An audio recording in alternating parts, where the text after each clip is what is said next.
Chuck from Publishers Clearinghouse, and we're here to tell you about the $5,000. What does this? No, it doesn't do it because you're not prepared. But anyway, the Untouchable True School Sports Empire proudly presents something the boxing game's been missing. Hey, what's going on? It's your boy BT. I came here to talk some boxing with thousands of True School Sports subscribers. What's going on, guys? So yeah, right now, excuse the setup. You know, right now we're not at home. We're actually out of town. We're in Plant City, Florida, which for those that know, those that don't know, Plant City, Florida is near Tampa. And Friday there's a card that we're going to. Pistol Pete Dobson, Beta Bay Gym stand up. He's taking on Jose Miguel Borrego. You got Kanat Islam versus Jimmy Kelly. So we're here to just cover some fights, get some content. It should be a good week for us here on True School Sports. But listen, whether we in Miami, whether we're in Homestead, whether we're in Dania Beach, no matter where we're at in the world, the show must go on. That's right. And we have to make sure we keep talking this boxing talk. So there's quite a lot to talk about in the boxing world. We're going to be kind of everywhere, all over the place. So, shout out to everybody here. If you're watching the playback, make sure you smash the like button and definitely show support on the playback. Any opening statements, Pops? Yeah, man. A lot of news going on, and we got excellent fights coming up this weekend. So let's go ahead and chime in. All right. So let's go to screen share. And by the way, like I said, for those of you on the playback, be sure to chime in. We're good. Be sure to chime in. Let me go to screen share because there's a lot going on in the boxing world. A whole lot is going on. Golovkin and Andre Ward going back and forth today on Twitter. We had just a whole lot. So I wanted to touch on that. But before we get to any of that, one SSS says, "Congrats on the new place, True School. You're living large." No, we're not living anywhere. We're not living anywhere new. We're just staying. We're staying at a friend's house in Tampa because we're going to a card on Friday. Tomorrow is the weigh-in and press conference for the fight card we're going to. I want to talk about it for a little bit, but shout out, thank you anyway. Mm-hmm. Caesar, what's good, champ? Good to see you. What's up, guys? Hope all is well. But hold on. We've been driving all day, man. You guys don't know. We've been going through it today, but listen, this is the card that we're here in town for. Pro Box Promotion. Shout out to the fine folks at Pro Box Promotions. I'll be covering this fight. You got Pistol Pete Dobson, who from the same gym as me. Beta Bay. Shout out to you. He's fighting Jose Miguel Borrego. That's a really good fight, an underrated fight actually. You got Mark Reyes Jr. fighting Eric Bonet, the veteran, and then you got in the main event you got number 8 ranked WBO contender Kanat Islam taking on former world title challenger Jimmy Kelly. So it's not a bad event. Roy Jones Jr. is going to be at this card. Antonio Tarver's gonna be at this card. Paul Maldonado be at this card. So we're trying to get interviews with any and all of them. Marquez, Juan Manuel Marquez as well. So we're trying to get interviews with any and all of them, as well as the fighters in the card, the prospects, all that stuff. So yeah, if you're in the Tampa area or the Orlando area, make the trip down to Plant City. Your boy BT will be here. True School Sports will be here, and it should be a whole lot of fun. The fight is Friday night. So yeah, and as always, for any of you out there, you know where to follow me. Just a kid from Dania on Instagram, and I'm very easy to reach there. So I'll drop it down below if you want to reach me on the Instagram. Go ahead, I'm right there. But I don't know why you guys think we're on vacation. We're not on vacation at all. This is far from a vacation. I promise you that. This is many things, but this is not a vacation at all. If anything, this is a business trip, right? This is a straight business. No vacations here on True School Sports. I don't have it in my budget right now to go on a proper vacation, So you guys see me going to these cities like Plant City, Florida, and I'll be in San Diego next week. Yes, I'm having fun. Yes, it looks great from the outside looking in. But if you guys saw what goes on the inside, you would never say it's a vacation.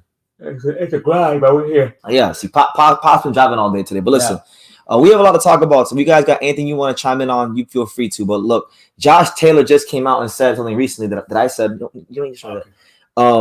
Josh Taylor recently came out and he stated something that I've actually said on the last live, that when you're the undisputed champion, you got to pay the cost to be the boss. It costs a lot of money to be undisputed champion, and he actually gave a nice breakdown of what it costs to be undisputed champion. Wow. So I love that he's coming out and saying this, because he's proven what I said on the last live to be very, very true. Now, for those that know and for those that don't know, Josh Taylor has to pay 11% of his purse to sanctioning fees.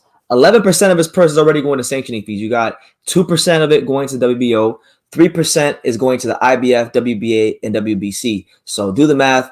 It's very, very pricey to be champion. To be champion, you know? So here's what Taylor said in regards to that. He said it, I quote, "It's not easy because you know you've got all the sanctioning fees. Each one takes a percentage, so there's 4 sanctioning fees that you have to pay straight away off your paycheck. And then after this fight, which mandatory becomes another mandatory, and it rolls into another mandatory defense from all the different organizations. So it becomes quite hard to then keep hold of all the belts or chase the fights that you want, because then you got to deal with all the mandatories all the time, and that's a whole lot of money you're giving away out of your paycheck. It's a big percentage of your paycheck that you're giving away to the sanctioning body. So understand why people move on from it and relinquish some of the belts." Now, Pops, I'm gonna swing this over to you. What do you think about what he said? Because I was just telling you, you talk all this legacy stuff. It costs money to be the undisputed champ. We had a long discussion in one of the lives this past week, and basically, a lot of fighters, they don't want to become even though that's the goal of a lot of fighters to be undisputed. It's the fact that the money behind that, for all the sanction fees and all the it costs to even hold on to those belts. So a lot of fighters don't want to go through all that. They want to put that money in their pockets. It's crazy how things work out, because I was asking you for explanation and everything, and we actually explained it on the live. And then you got one of the undisputed champions clearly bringing it out, so the fans get an understanding from his point of view. Yeah, because as fans, we can be very narrow-minded and just see things from our perspective. We just want to see the best fight the best, which obviously we should want to see the best fight the best. But sometimes that's why understanding the business of boxing, I think, is almost part and parcel of being a boxing fan. Because if you don't understand the business of boxing, you may not understand why certain fights don't happen, you know, or why guys don't want to be undisputed. Because the reality is this: he's paying 11% of his purse to sanctioning fees. When Terence Carver fought Julius Ndongo, they paid over $100,000 in sanctioning fees, and most fighters don't got $100,000. That's not even counting paying his team off and his trainers and everything. So I'm going to just say a crazy figure, hypothetically. I'm going to say maybe like 15% or maybe even 20% is already gone before he even pockets anything. Yeah. So I mean, and that's not you know, you got, so he's paying 11% for the sanctioning fees. Then you got 10% for the trainer, 10% for the manager. You got training expenses, sparring partners, a nutritionist.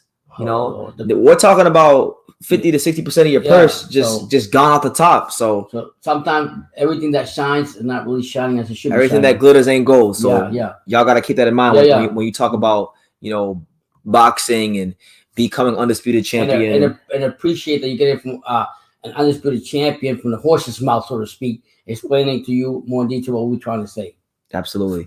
So yeah, just wanted to bring it out to you guys. You know, Josh Taylor. By the way, it was a perfect excuse for us to you know, bring up again, because it's if you don't know, here on True School Sports, it's Scotland, baby. It's Josh Taylor Appreciation Week. You know, the networks ain't really covering Josh Taylor like that. We're gonna do it. They're not mentioning them as much as they should. So we've taken it upon ourselves here on True School Sports.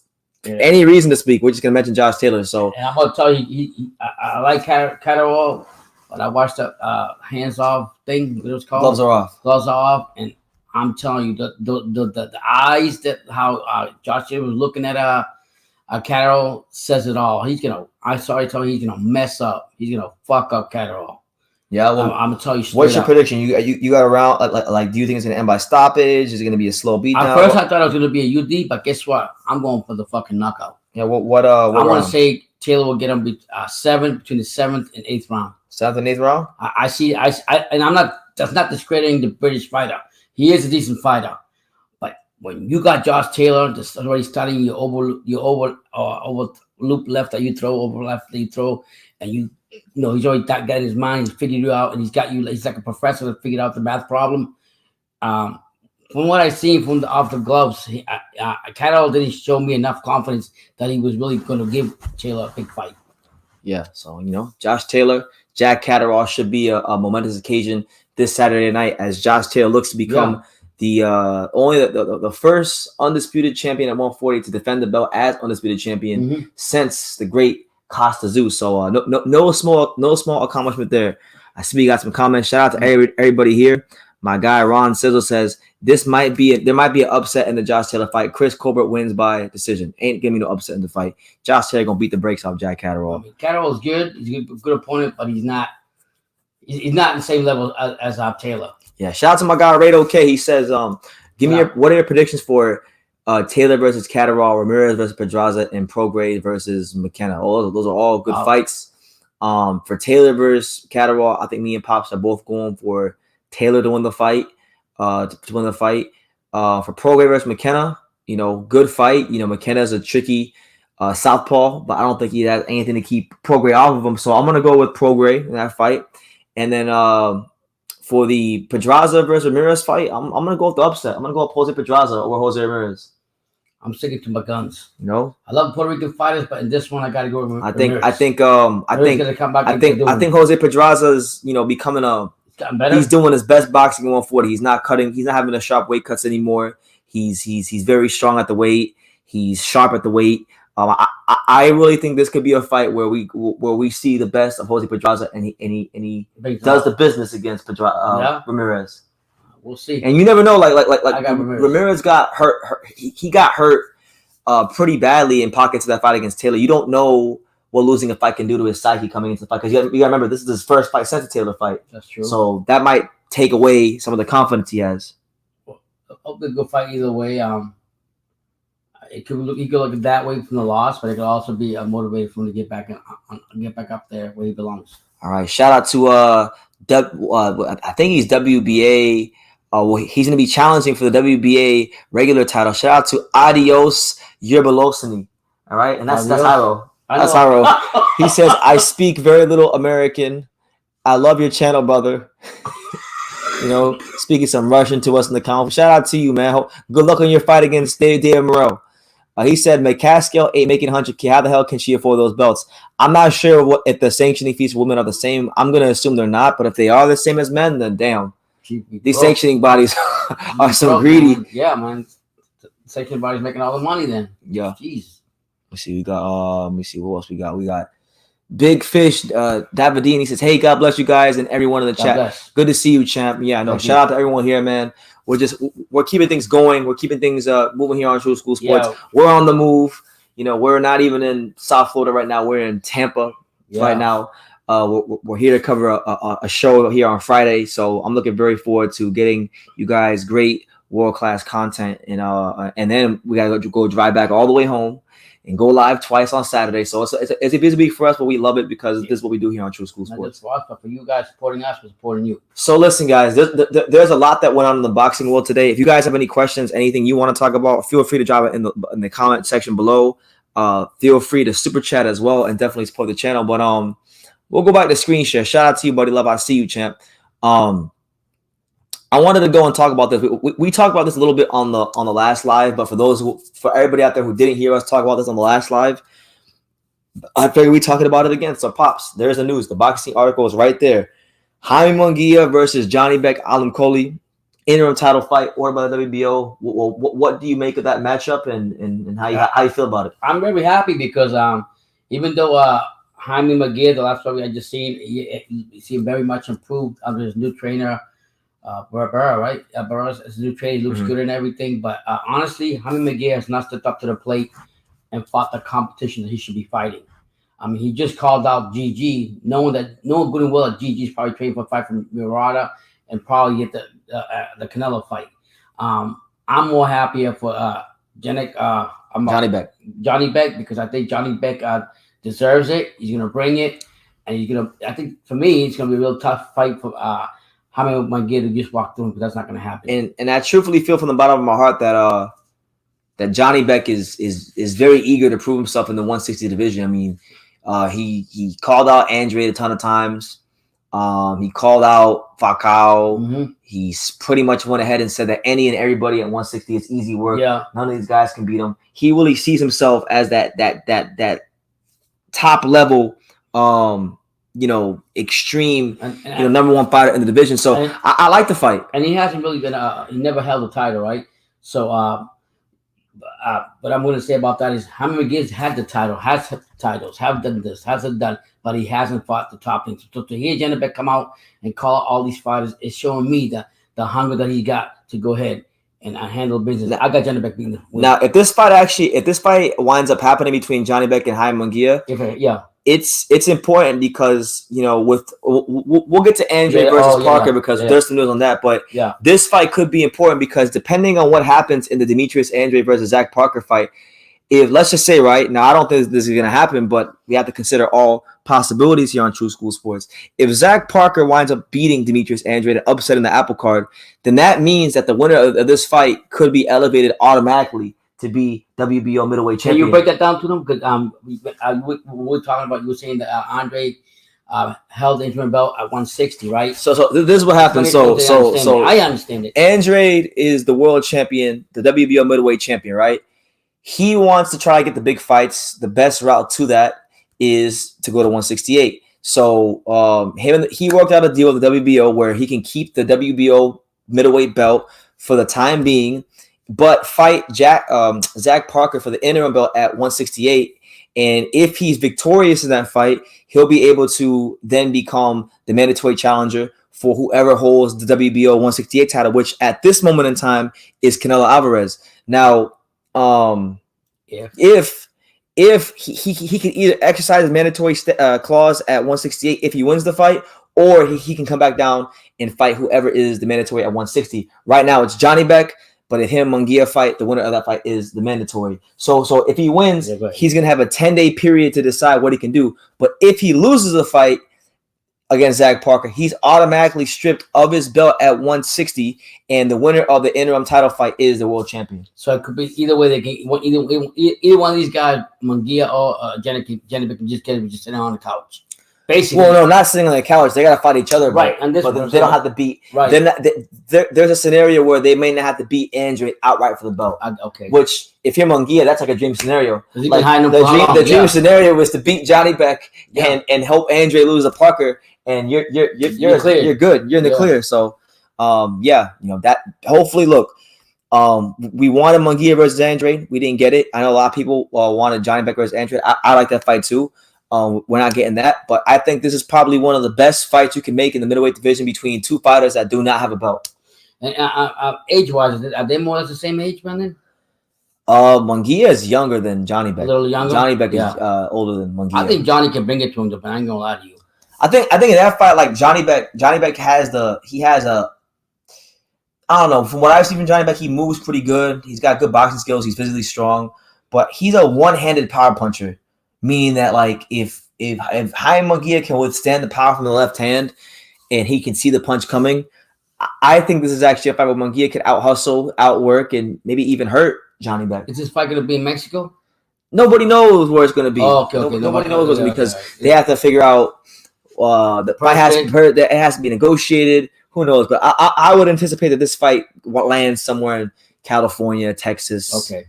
Nevada, somewhere where they're gonna sell tickets because at the end of the day, money's this is the business, So that's good, and I think Mangia is gonna get the business, So it is what it is. There, we'll move on to more boxing news in a second, but I want to acknowledge some people. Shout out to everybody here. It's your boy BT, the Untouchable, True School Sports Empire, reporting to you guys from Tampa, Florida, a place we don't normally go. Yeah. Steven Rodriguez, shout out to my guy Steven Rodriguez, one of the local amateur coaches, plumbing in the daytime, boxing at night. It's God the work him. After the work. Good to see you, Steven. He says, shout out to my bro BT in the Untouchable True School Sports chat. Shout out to you, Chad. Thank you, man. Hope all is well. Keep training the fighters and doing your thing. Brandon Spence says, I'm sorry I'm late. Good to see you, Brandon. No. Better late than never. That's right. Mangia should reject the fight and go up to 168. That's bad hombre saying that. Yeah. I mean, to me, what do you think? If Mangia rejected the Johnny Beck fight and went to 168, what do you think? He's going to have to run into Andre sooner or later if he goes to 168. And I'll be honest with you, regardless of what the media says, regardless of what Mangia said, to me, he looked bad when he went on the weigh-in. To me, he looked dehydrated. He looked way out of it. And that's my own personal opinion. I think for me personally, I was telling BT about this, even though he came out to clarify everything, it's better for him to go up to 168. Who? Mangia? He's gonna have to go to 68. Yeah, I'm just saying. Because he's killing himself. Yeah, that's what I'm saying. That I'm basing it on that. From what I saw, how his physical was on the weigh-in, to me, he did not look good at all. No, very dehydrated. Shout out to my guy Dundada. He says, "What it do, BT and Pops Mangia is stepping up to face the boogeyman. Power play by Golden Boy. Who's the boogeyman? Johnny Beck? I'm gonna say like I this. like Johnny Beck. I'm not gonna go. I'm gonna say like this. Jaime Mangia ain't stepping up doing shit. He got ordered by the WBO. Was ordered by them, so he has no choice but to take the fight. And I guarantee, if it wasn't for that, who knows who he would have fought next. So I'm not gonna say here and throw flowers and say that he's gonna stand up and fight Johnny Beck, because that's not what he's doing. He's ordered to get it done. Dundada says, I'm watching the Tampa Lightning right now. Listen, man, I know we in Tampa, so all respect to everybody in Tampa. But you know what it is. The greatest show on ice since Disney on Ice. The Florida Panthers, the best team in the NHL. You know what it is. We had a great time at the Panthers game last night. We had a great time. Even though they lost. Yeah. But shout out to the Lightning. Can't win everything. We'll see them in the playoffs. We got something special for that. We'll let you know then, Dundada. Don't worry about it. Devin says, do you believe Teofimo Lopez doesn't have a great frame for 140? And also his fight style not being able to come forward successfully. That's the thing with Tio, is like, one of the things that made him so dangerous at 35 was that he was big for the weight class. Now, I know Tio can box. He won the USA Olympic trials. You don't win that if you're not a very good technical fighter. So, I've always listen. I know it's not a popular thing to say right now, but I was saying it when he was at 135 before he fought Cambosos. I've always said the best Teofimo Lopez will be at 140. Yeah, and I hold true to that. If the only thing with him is right now mentally, he's so fragile right now. Like, it's almost like I think almost anybody who's a game opponent will give him a tough time just because of where he's at mentally right now. Yeah, I think he's physically wise. It's better for him to go to 140. He's got the body. He was weight draining himself too much at 135 anyway. So you're either gonna fight the demons at 135 and make your health worse, or move up. And I think the best thing for him to move up. Like BT said, mentally he's got a lot of things going on right now. But I think once he gets them things straightened out or organized, whatever he's got to do, and I pray for him, I think that he'll be a tough. He will be a tough player in the 140 division. But I think he shouldn't have a big fight right away. I think he should have a confident fight for maybe a tune-up fight with somebody, and then get to the nitty-gritty. Yeah. Caesar says Mangia versus Benavidez at 168. Well, we said in the last live, Dave Benavidez is English for Jaime Mangia, because to me they're one and the same. I disagree. I think if they fight, they're both from Mexican descent. But at the end of the day, I think Benavidez will wipe the floor with. I don't know about all that. It's a young cat, big cat, strong. He's what? How old is Mangia? 28, 29? How old is Benavidez? Mangia's not 28, 29. Mangia's like 25, 26. Okay, 25. And how old is Benavidez? About 25, 26. Okay, he's a monster. He will. Maybe he's younger. No, he will beat the crap out of Mangia. He will beat him down. I don't care how he come with that new. I like the new attitude with aggressiveness, but I'm a big fan of Benitez. I'm riding that train until he fights Canelo. BT. They both ducked Demetrius Andres, so it don't matter to me. Devin said, that's the promoters. Devin said Dave Benavidez would TKO Mangia. Thank you. Maybe he would. But to me, they're one and the same. They're the same fighter. Okay, you're saying they're the same fighter. So you're telling me that they got power and everything, but they don't. They I think Mangia is a little bit better, actually. You out of your damn mind. Mangia has been avoiding all the mandatories, all he's had and everything like that. So don't even bring that up. The Eric Morales Mangia, I like the Eric Morales Mangia. No, I do like him. Don't get me wrong. He's improved a lot. He's more aggressive. I do like that about him. I like the way he's throwing the punches. I like his aggressiveness. I can tell you this. I know he ain't stopping Benavidez. I know who's more. He ain't stopping. What's the thing for him? Rojo. La bandera roja. La bandera roja. And he's not gonna. He ain't gonna stop the red flag. I'm telling you right now. The only red flag that Mangia's gonna stop is when Benavidez knocks the shit out of him. That's what's gonna happen, because it's gonna happen. I'll tell you this. I know who has. It will be a good fight to even have a California, Las Vegas. It's a Mexican thing. As far as sales and everything, it will be a good fight either way for both of them. I know who's more durable, who has better chin. Who's that? Mangia. Get out of here, man. I never seen Mangia get dropped. Okay. Benavidez got dropped with a jab by freaking Ronald Guerrero. That was how long ago? Like 10 years ago? It happened. Okay. I've never seen Mangia get dropped by Listen. I never. From 10 years ago, he's more mature. He knows what he wants. That fight was like 3-4 years ago. I'm just saying. I don't know how long ago it's been. I'm just saying. I'm in my heart. Benavidez has to prove himself. You say your heart? Yeah, and the heart is deceitful. My heart's bad anyway. The heart is deceitful. But anyways, I'm gonna tell you right now, Benavidez is gonna screw up Mangia. He's coming. That man's coming. If he had a better promoter that didn't know what he's doing, I could be promoter, give him the fights. He would be fighting. Start Pop. He will be fighting the Top Guns. Start Pop's promotions. But then, like me, my son go back and forth on a lot of stuff. Nandada says low key Mangia is better than Benavidez, but the question is, does Mangia have the will to fight back when he gets back like Benavidez? How can you say yes, he does when he's avoiding top competition? How can you right now somebody comment probably was you? Oh, Mangia, I'm glad Mangia's finally fighting Johnny Beck. He didn't pick him. He was ordered to do it. Oh no, he would go fight another fighter and just throw flowers on him.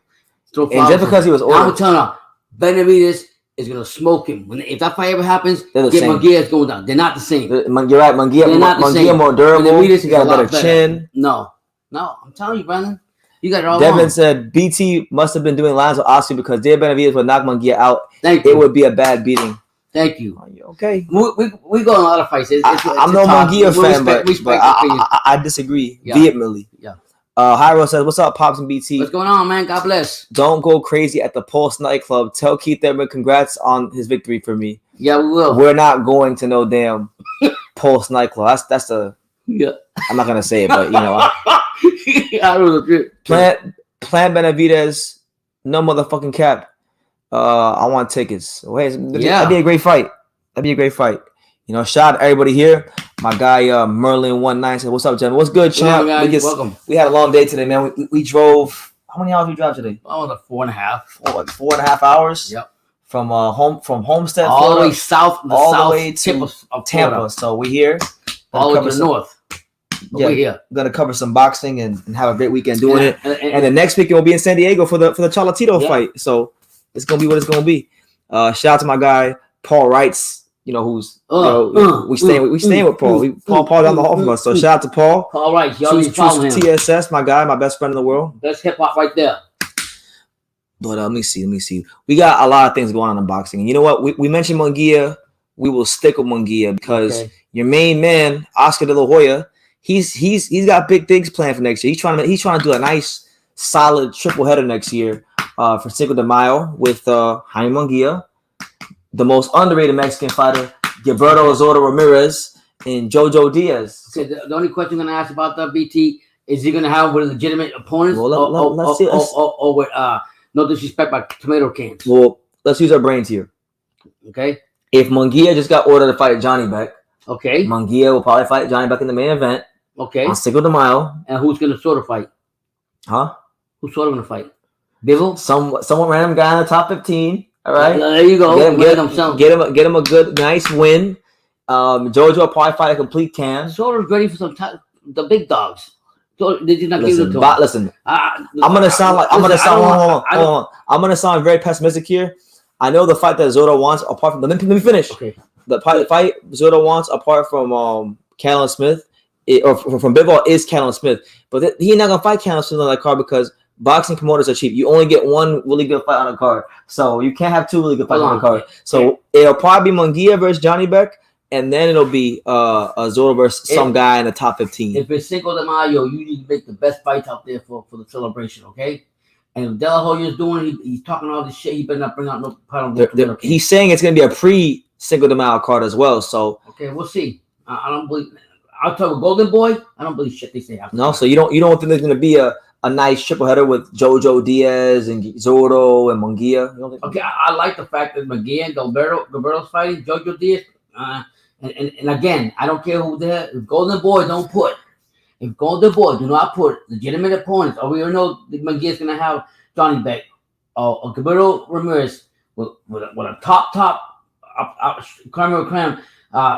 fighter or Diaz too. I don't want to hear it because they're good sellers. You see that fight with the last promotion you just did this past weekend?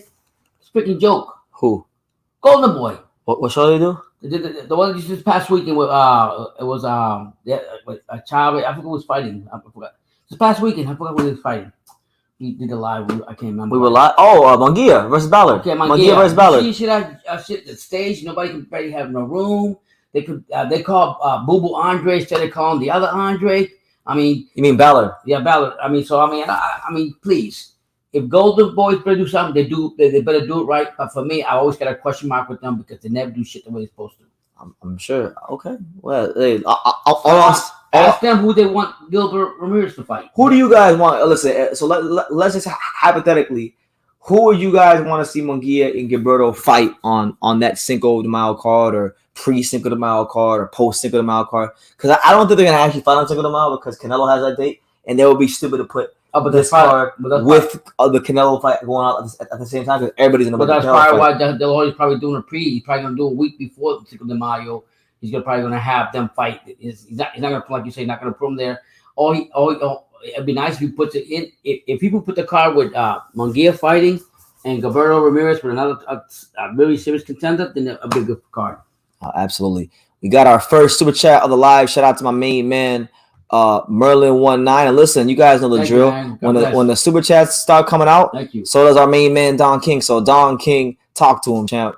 Hey everybody, let's have some fun. You don't live but once, and when you're dead, you're done. So let the good times roll. It don't matter whether you're young or old. Let the good times roll. That's it. And let the good times roll. We will here on True School Sports. So shout out to my guy Merlin19. I appreciate you, champ. Thank you. But yeah, man. Who else we got? Salute to the panel in the chat from Boogeyman Haney. What a name, man. The Boogeyman, your favorite fighter, your favorite boxer. BT, did you consider Teofimo Lopez the undisputed champion? I did. He beat Lomachenko. You know, no disrespect to Haney, but Haney never won his belt in the ring. He was elevated to champion. The same way as Harold will probably point out in 5 seconds, Bivol was elevated to champion. The same way Thurman was elevated to champion, you know? So I know. I thought Tia was undisputed champion, but you know, that's old news. I'd rather not talk about that. Yeah. Like that got beat like a dead horse last year. Let me see. Hyro says, I want to see Paul Wright's back on Sway's universe. He coming. Don't worry about that. He coming. You be his bodyguard. Be his bodyguard. Be his promoter. Yeah. Merlin19 says Mangia has a very manufactured feel to him. I just feel like he may get brutalized the moment he has someone that can move and punch in front of him. Ooh. And it's funny you say that because, like, I mean, we hate to keep bringing his name up, but we gotta bring his name up because we know the promoters won't. We know the powers that be in boxing won't. That you just described Demetrius Andrade. Yeah. He literally just described Demetrius Andrade. Yeah. But if not Andrade, I mean, even like a Eubank could give him problems. I mean, that's a fight that I'm calling for. You know, Eubank's on that bullshit talking about he want to fight Kell Brook, but no, that's not happening. That's not happening. All right, unless you want to come down to Canelo weight, 155. Didn't call him any other time. I want to call him. But please. I would like to see Eubank versus Mangia. If we can't get Johnny Beck versus Mangia, Eubank versus Mangia would be a good fight for that reason because. You know, with Eubank now training with Roy Jones Jr., he's starting to move more. He's starting to, you know, use his athleticism in a more intelligent, clever way and land those big shots. Yeah. So I love to see Mangia against that type of style. And you're going to see him this weekend too. Who? Roy. We are going to see Roy. So yeah. I'll have some questions for Roy. But yeah, man. Let me see. It's all good. But yeah, it is all good, man. We get talking boxing, man. Just enjoying. Yeah. Our night. One says y'all be grinding. Yeah, man, this is it, man. When we say you know, I be telling people like, and I don't have the energy like I had before with my heart, but I'm here. I be telling people like, the sport of boxing is literally my entire life. Yeah, like my entire life is the sport of boxing. Like I don't do nothing else. You know, like our Caleb Plant said, my whole life. Yeah, you know that's what it is for me. So and helping the channel, whether it's a like or super chat. It's gonna go a long way for our travels and get you better content. So yeah, and just so you guys know, like you know, I'm just getting some tune-ups in this weekend. Yeah, you know, going to a show here in Tampa just to sharpen up the blade before we go to the big show next weekend, which is gonna be with Charlatito fighting Martinez. Ooh. So I'll be there in San Diego next week. I'll be there. Sean Zattel will be there. I even heard Sinisa Estrada gonna be there. So now I'm extra excited to go. You know what I'm saying? Shout out to my guy Usam, the fanboy killer. He said, "What's up, BT and Pops?" Jonathan Huberto is killing it for my fantasy team. Jonathan Huberto is the best player on earth. You know, you see it, champ. You see it. The greatest show on ice says Dizzy on ice. The Florida Panthers. He got that's good. The 2022 Stanley Cup champs. You know, God willing. Yeah. But now Huberto's doing his thing. Hopefully he wins the Hart Trophy and continues to be the leading scorer in the league, and Panthers can finally win a playoff series. And hopefully you win your league because of him. Huh? Hopefully you win his league because of him. Yeah, hopefully you win your league because of him. BT Biologic, correct me if I'm wrong. Would you say that there is not really a WBC champion at 135? Because if Haney is not legit, then we can just say Kambosos is, right? Your honest take. To me, George Kambosos is the legitimate WBC champion. I never considered Devin Haney the legitimate WBC champion because you can't win a world title just being gifted. I don't believe in that. I believe in being able to win it in the ring. Teofimo Lopez beat Lomachenko, who won it in the ring.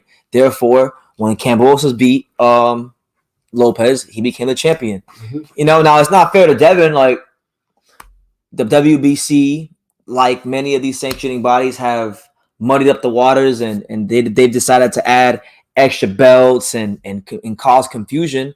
And it's really not good for the fans of the sport. But, he has a belt, but in reality, his belt really doesn't mean anything. And an example of his belt not meaning anything, look at what happened when Ryan Garcia beat Luke Campbell. That was considered a WBC eliminator for Devin's belt. Right. And Ryan showed absolutely no interest in fighting for the belt because why? In the grand scheme of things, it doesn't mean anything. Shout out to my man Chance Dawson. Good to see you, champ. Is Fury going to win against White by early stoppage or late stoppage? I'm gonna go with. I'm actually gonna go with early stoppage. I think White's gonna open up and Fury's gonna catch his ass. What you think? I'm with you on that one. I said, or do you think Dillian White can pull upset off? No, the only thing he's gonna pull off is trying to get somebody to pull him up from the floor, grab somebody to pull him up. That's about it. He'll get knocked the fuck out by Fury. Do you think this could be like a Povetkin type knockout? Remember when he got knocked out by Povetkin?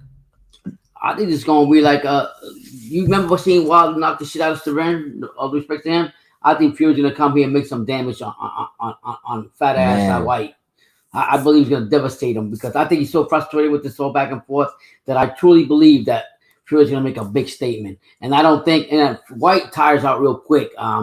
He does have power on his left hand. You were saying his left hook. His left hook. So the Dillian White left hook is one of the most dangerous punches in the sport. Yeah, so he was saying that. So I get that, but you're fighting Fury. Nah, Fury just wipe you all over the floor. At True School Sports, and shout out to my guy Dope. He says, True School Sports, if Terence Crawford beats Earl Spence, is he then considered an all-time great to you? Well, look, that fight is never going to happen, so it's not even worth talking about. But I already think Terence Crawford's legacy cemented in the sport. 3-division champion, two division Ring Magazine lineal champion, pound for pound top fighter, undisputed champion. His legacy is cemented with or without Earl. People may not like this, but this is the God's the honest truth. Terence doesn't really need Earl. Earl needs Terence more than Terence needs Earl. Only because Terence has accomplished unprecedented things, unbelievable things in the sport without Earl. All right. Earl Spence Jr. needs Terence. I know PBC and the Spence fanboys may not like that, but it's the God's honest truth because the reality is this. Earl has never been undisputed. Earl's only been a champion in one weight class. And Earl is he needs that signature win. I think Terence needs a signature win too. But Terence has done other things to compensate not having that one signature win, if that makes sense. So we had a good discussion this afternoon when we were driving about Terence moving out to 154. That we feel that now I'll tell you that if Terence can somehow get that 154 fight like Pop's going to talk about and fight the winner of Castaño Charlo and become undisputed in 2 weight classes, that would be something special. A 4-division world champion. He'd be three-time Ring Magazine lineal champion. Yeah. 2-time undisputed. I mean, at that point, you can't do nothing but call him an all-time great. But I think right now he's a great fighter. He's teetering right there. He needs that one win to really put him over. And I think also one thing that we both brought about the point about Terence Crawford moving up to 154 is that the fighters are still behind Al Heyman and PBC. So how much is he really going to get out of it? I will give him the respect that he's trying to find more fights and move up.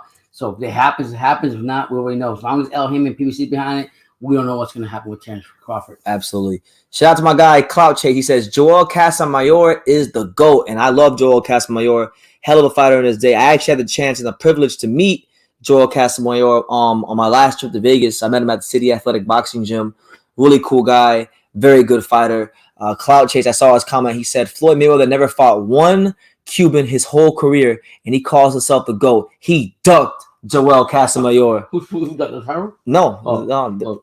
This is actually something I've heard people say that he ducked. He ducked Casamayor, Asalino Freitas. Was the fight off a bunch of guys, but I don't know. It's hard to say he ducked those guys, and the reason I'm gonna say that is because he was calling all those guys out. At that point in his career, he was with Top Rank. Bob Arum wasn't doing a whole lot for his career as far as getting him those big fights. That's why he eventually bought himself out. So I don't know if he dug Casemiro. I feel like he wanted the Casemiro fight. It's just didn't happen. But the politics of the sport. I think young Floyd would have definitely fought Casemiro. Please hit that like button if you haven't. I appreciate it. Thank you. See, White has no footwork. When White's going to be on his back foot, it's over. You can't be on your back when you have no balance, no agility, and your feet are crossing. And that is true. Dillian White, especially when he gets hit, when you hit Dillian White the right way, his legs start getting very weak and they start looking like jello. So I agree. Caesar says Terence Crawford needs to beat Andrade and Charlo and Benavidez to be legit. Who said this? Caesar. His record speaks for itself already. So, but I mean, good luck to him. RR1000 says old school, new school, true school. Let the good times roll. Let the good times roll. Thank you, man. That's right. Raw Dog over here delivering the truth. He says, and this is the last comment, and then I'm gonna go back to get into some of this news because there is some things I want to talk about in boxing. But he says Bud's a throwback. Earl Spence Jr. is all about the Benjamins at this point. Yeah, I mean, listen, there's no problem with being a prize fighter because the prize does come first. Be about your paper, get your money because this is a hard sport. But don't sit here and posture and double talk. Don't say you want to fight the best and then meanwhile you want to go over here and be Mr. Businessman. Like either one. Just be honest. Just be honest. These fighters would do a lot better for themselves in public perception wise, and then you say, you know what? And I'm gonna quote my boy Johnny. He says, these fighters need to start coming out and saying, yo, I'm ducking this guy. Yeah. I don't want to fight him. He don't bring enough money to the table. I don't want to fight him. Yeah. Because I can't beat him. If a fighter actually said, you know what, I am ducking him. Yeah. I can't beat him. Then I'm making smart business decisions because I don't want to fight him. I would say, you know what, you're still a coward, but at least you're being honest about it. Yeah, and I think about it is no champion want to fight Allure himself to fight somebody not less valuable in talent or in the boxing as a boxer, but as far as what's going to bring to the table in the earnings. If it's not what they already made, winning the title fight and doing what they're doing, they're not going to fight him. See, Merlin19 says, let's be honest, Floyd at 140, 135 stops Joel. We know, oh my God, Floyd at 130, 135, 140 is just different animal. I like Casemiro. I think it would have been a tricky fight for about 5.5 rounds. Yeah, but Floyd was a beast. I think Floyd would have got him. I think Floyd would have got him out of there. Floyd was a beast. I ain't gonna lie. An absolute beast. I'm gonna acknowledge this one last comment, and then we're gonna go back to the news. Shout out to my guy, Lalo's Boxing. Make sure you guys go subscribe to Lalo's Boxing. Putting in a lot of work on the Instagram, on the YouTube. Been around for a hot minute, but really taking things to a new level. So shout out to him. Hope you're good, champ. Respect to you. But listen, I want to get back to the screen share, and I want to go back to just covering some news because listen, man, so much shit going on in boxing. It's hard to keep up with. But look, this is the news as far as this actually applies to what we were talking about earlier with Johnny Beck and Mangia, and that's the fact that WBO is now stipulating the purse bid terms for the fight. So for those that know, and for those that don't know, I believe tomorrow is the purse bid. So tomorrow morning, 11 a.m. Eastern Standard Time, the purse bid for Zach Parker and Demetrius Andrade for tomorrow. The minimum bid for the fight is going to be $300,000. Andrade is entitled to a 65-35 split based on his designation as WBO Super Champion. Now, what I find interesting about this is the fact that a lot of people said that Boo can't get a shot at Canelo because he's not the Super Champion. Now, unless this article is wrong, which I don't think it is, but they're calling him a Super Champion. Yeah. So why couldn't he go get a shot immediately? But then somebody else could. Just saying. I'm just pointing it out. But $300,000 is the minimum amount. Hopefully, this fight can get sorted out so we can get some movement and clarity in the 168 and 160 pound divisions because until we know what's going on with Andrade at 160 with his career, we don't really know what's going on at 60 or 68 because right now he's kind of holding the division up momentarily because he has the belt, the real belt at 160, right? But he's fighting for the interim at 168, so he's got to have his fight. No, he's got to have his fight. Yeah. Should he win the fight, he gonna make the decision. But yeah, the purse bid is tomorrow. So tomorrow, look for something to come out on Andrade versus Zach Parker, and look for some hopeful movement in the division. Now, I want to throw this out there because I remember when Terence Crawford and Porter had their purse bid.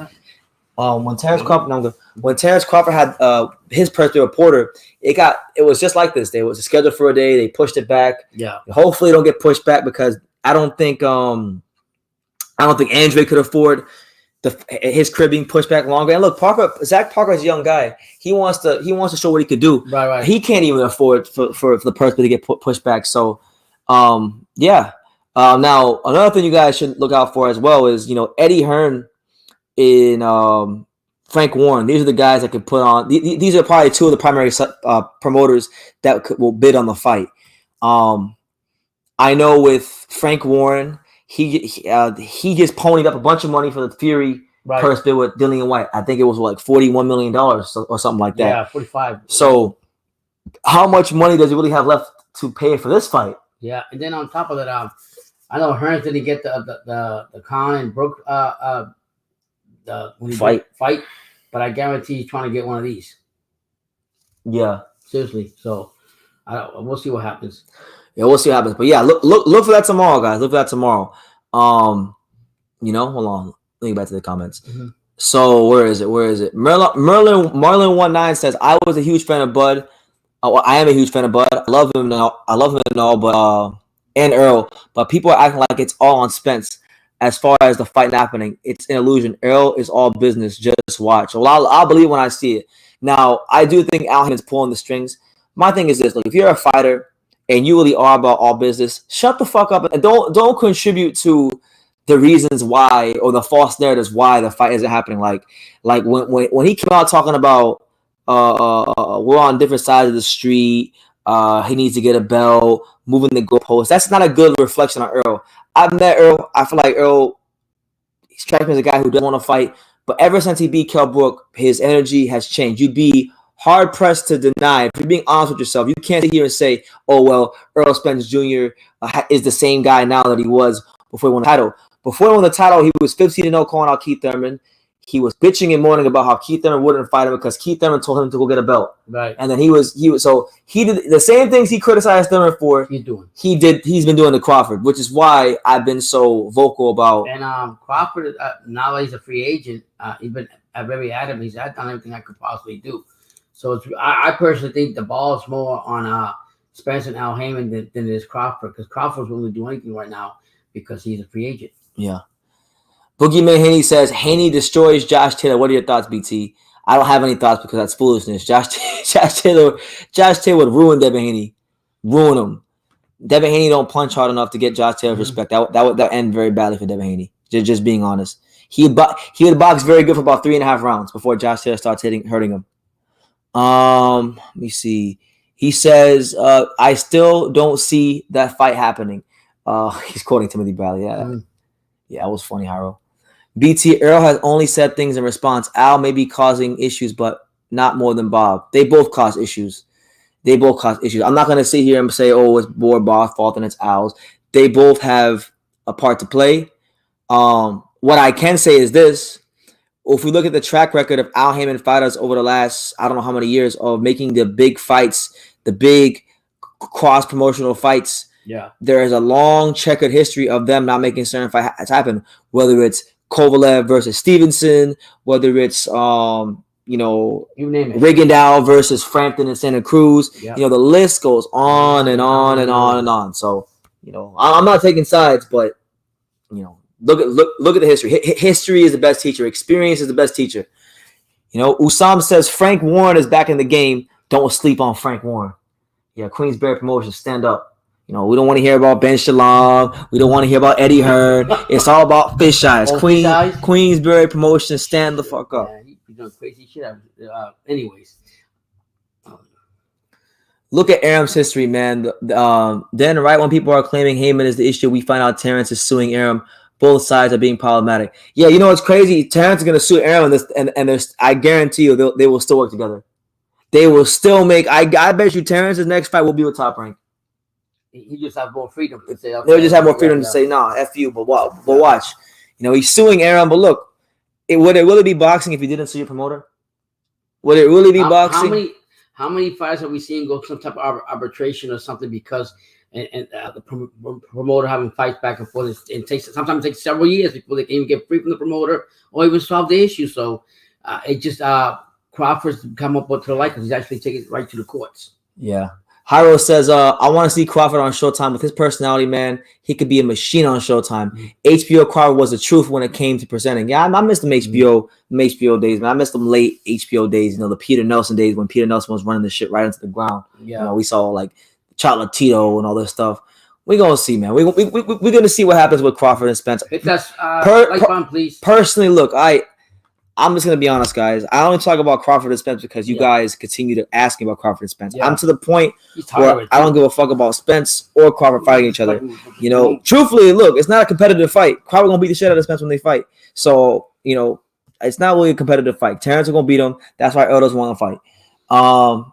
Ray says, "Damn, BT, your hair is going back fast." I'm glad it is, man. I'm going to San Diego next week, so it's going to be at a nice level before. At the end of the day, this fight's going to be like an old broken record. It's going to be played out. Over. You see, Kyle Brook and Khan, it took forever to get done. Yeah, it was great and everything, but that was played out too. And this is gonna get played out even worse. Let me see. Spence will stop Ugas and call out Bud. For all we know, Bud and Earl have already had this figured out. Boxing is funny like that. I wouldn't be surprised, you know, because we've seen Terence. He's been a lot more quiet. You know, when asked about Spence, he's like, you know, he hasn't been as aggressive in the interviews or talking down on him as much. So, you know, that's kind of that could be a telltale sign of when, like, you know, what's to come. Because, you know, with Kell Brook, it was kind of the same thing.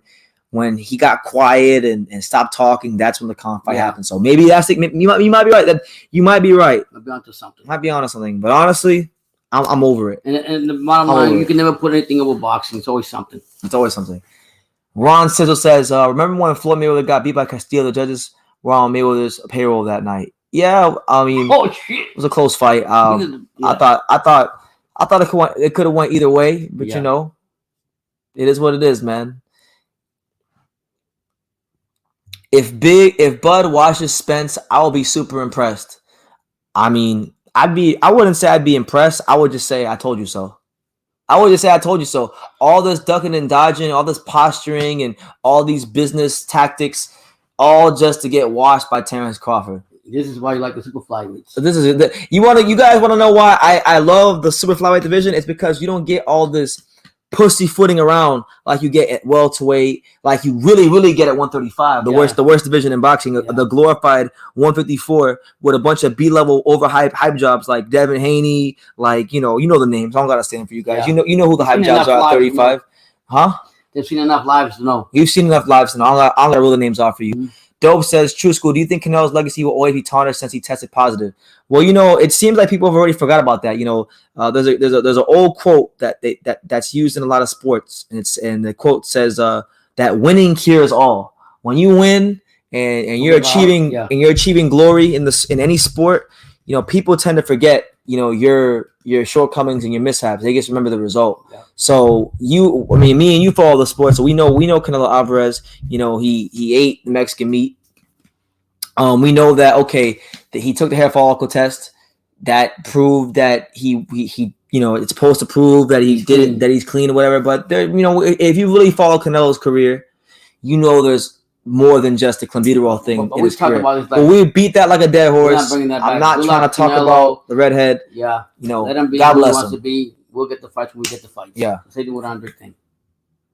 You see, Josh Taylor is more of a threat than Spence, and I always maintain that. I have a bunch of friends who are Spence fans, and they always bring out that the Spence is bigger argument. Honestly, you guys may not like it, but I'm on the same accord. I think Josh Taylor is a bigger threat to Terence Carver than Earl Spence. For one, listen, Earl Spence Jr. is a one-dimensional fighter. He's a one-dimensional fighter. He's a very great one-dimensional fighter, but a one-dimensional fighter nonetheless. A guy that has a good jab, textbook hand positioning, good body puncher. But, you know, Earl Spence don't really have a whole lot of dimensions. Josh Taylor's got different dimensions. Josh Taylor can beat you on the inside. He can beat you on the outside. He can counterpunch you. He's mean and he's spiteful. He's got a lot of ingredients as far as like with his temperament and the way he approaches the sport that I think could give Carver problems. Because look, to beat Terence Carver, you can't. This is one thing you guys got to understand about Carver. Beating him is not just about having skills, having a good jab, being quick. Beating Terence Crawford is going to take for you, the opponent, to be equally as mean and spiteful as he is. And I'll be honest, Josh Taylor might be one of the only guys in the welterweight division, or 140, 147, around that weight, that is mean, just as mean and spiteful as Terence Crawford. In the mental game, you gotta be very mental. It's like a game of chess. You have to have your mental mind gotta be strong, and you not always gotta think in that ring. And if you got both guys doing that, it's gonna be a great fight. But I'll go BT on this one too. Taylor doesn't get the credit. Good night, Caesar. Good night, Caesar. God bless you. Thank you for being here. Taylor does not get the credit he deserves. And this is why we're bringing light to him on this channel. That's it. So Josh Taylor Appreciation Week rolls on here on True School Sports. Hyro says, I love 115. They fight each other, but Gallo Estrada is a diva. He's with Xander for promotions. Not surprised with the pulling out and franchise title bullshit. Yeah, Hyro is not happy. With it. He's not with it. He thinks, to be fair, look, if we're being honest, there really hasn't been any proof that Gallo actually had COVID. And if you look at the isn't it now the sanctioning bodies that call for proof? They did it with Castano and the Chalo fight. He had to go in front of the board or whatever. There's no Mexicans in that fight. Oh, so we haven't seen no proof. You're right. We haven't seen no proof of that. So Harold does have a point. Yeah, there's that. And if you think about it, right, even if he did have COVID, right, when he caught COVID, I think we were about 8 weeks from Cholatito versus Estrada too. Right. So the fight could have still went on. He could have had a week to recover or whatever, been back in the gym. Yeah. But, I really think they're trying to eliminate Roman Gonzalez the best they can from the super flyweight picture. And they're going to try to. It's going to fail royally. Like, Julio Cesar Martinez is going fucking right on his back this fight. He's going to get just pieced up to no end. It's going to be a great fight while it lasts. Yeah. But Cholatito is going to absolutely destroy Julio Cesar Martinez. And I can't wait. And all those are truly behind him. We're going to find out. They're going to find out when it's too late. Yeah. I've been a fight fan for so long. If fighters don't want to give the fans people want, I'm not going to beg them to make it happen. Carver versus Spence is annoying at this point. It's not even, listen, he's tired. It's not even like a... How many years has been going on now? Like, truthfully, look, because when I'm not going to say when, I'm not going to say if Terence beats Earl. When Terence beats Earl, I already know what's going to be said after the fight. I can predict every Spence fanboy channel is going to say is, the car crash. If the fight would have happened before the car crash, you would have beat him. Well, I said, well, you know what? The fight could happen before the car crash if Spence would have put his big boy pants on and just fought Crawford straight away when trial on the WBO. But no, he wanted to be Mr. Businessman. He wanted to be Mr. A-side. And, I don't wish bad on nobody, but let's call a spade a spade. He was doing all that, and he wasn't living the life of a fighter outside the ring. He's in the club. He's doing alcohol. He's doing all these things. And he put himself in that position. So and thank God he's alive today. God bless him. God bless him that he's alive. I don't wish bad on nobody. But you gotta have just as much as your discipline, whether your body, physically, you have to have some type mentally be disciplined on what you really want and who you want to challenge yourself with. And drinking and doing that shit is not the right way. Earl Spence is a slightly above average, no footwork, no head movement, just straight up and down fighter. Crawford will school him easily. It is what it is. Good point. BT, do you think Crawford left Top Rank because he knows Taylor is going to call him out after he washes Catterall? I never thought about that. I never thought about it in that way. I like the fact that you brought it out that way. Makes me think. No, because I still think, look, the lawsuit thing, it will blow over. If a fight makes sense, if the dollars make sense, and the event puts a big enough of a dent in the sport to where the promoters are happy, the fighters are happy. I think Crawford and Aaron can still work together. I still think they will work together. Yeah. Maybe not long term, but like for a big fight, like a Taylor fight, I see that. So I don't think the Top Rank saga is over, but we'll see.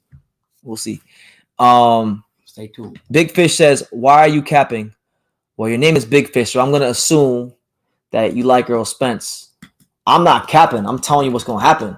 I can't say when because they're never gonna fight due to boxing politics. But if Earl ever fought Terence, it's not about if Terence beats Crawford. Terence beats Spence. It's how it's gonna happen. He's gonna beat Spence if they fight. There's a reason the fight ain't happened. Do you think boxers should be forced to fight each other at least 2 times? Forced to fight at least 2 times a year. They're robbing the fans otherwise. Well, listen, it's not way down to the fighters. These guys are fighters. They want to fight. It's what they've done. It's how they make a living. It's how they put food on their table for their family. You know, it does these fighters no good to sit on their ass and do nothing. Most fighters can't even afford to do that to begin with in the first place. They got bills, they got houses, they got expenses, they got a life too, like all of us. It's not them. It's the politics. It's the managers. It's the promoters. It's the thing. It's the minutia of boxing that gets in the way. So, you can't blame the fighters. Are there some fighters that have unrealistic demands and prevent the fights from happening? Yes, but at large, it really comes down to the politics of boxing. What do you think, Pops? 100% agree with you. I mean, what goes on in the background is what makes it more difficult for us fans to understand. Eric Johnson II says, so you're okay with Carver saying 60-40 his way? Personally, look, I'm not gonna fucking make any money from this fight. I don't care how it goes. Honestly, I'm to the point where truthfully, if there was ever a 50-50 fight in boxing, it's this fight right here with Spence and Carver. But truthfully, I'm to the point you're not seeing a dollar of the fight, Eric. I'm not seeing a dollar of the fight. I don't give a damn. I'm just gonna put you this way: what has Spence been undisputed? No, right? Has Spence gone up and challenged out another division besides the welterweight division? Stay there. Harold bringing up a great point. Everything goes in Crawford's favor, no matter how you want to cut it or whatever. Harold was bringing up a hell of a point. He says, "Pops, I think Taylor versus Carver can happen because Crawford can deal with boxer and not work directly with Top Rank." For the fight. Agent, right. So yeah, get good old Ben Shalom in there. Shalom is willing to make Ben Shalom, listen, yeah. Ben Shalom barely been a promoter for like a big time promoter for even a year. He doing more than anybody in the sport. He gave us Conn versus Brook. Eddie had Conn and Brook. Frank had Conn and Brook. At different points of their career, signed, couldn't get it to happen. Ben Shalom made it happen. Quickly. Ben Shalom making Savannah Marsh versus Clutcher Shields. Ben Shalom made a good domestic fight with Liam Williams, Chris Eubank. So what I like about Ben Shalom, he doesn't hold back. He'll tell you to the fight right in the face what he feels about you and what he thinks about the fight and why this hasn't happened, like he did with the GOAT when he told you don't have a zero, whatever it was he told at the time. So yeah. Let me see. I heard Oscar La Hoya wants a 3-fight headliner. Around Cinco de Mayo. Yeah, we talked about that earlier. It's Zordo, Mangia, and Jojo Diaz. It's not a bad card. Nah. Hopefully they get those guys good opponents and make it a good night for the fans. That's it. Dope says that Spence is a weight bully.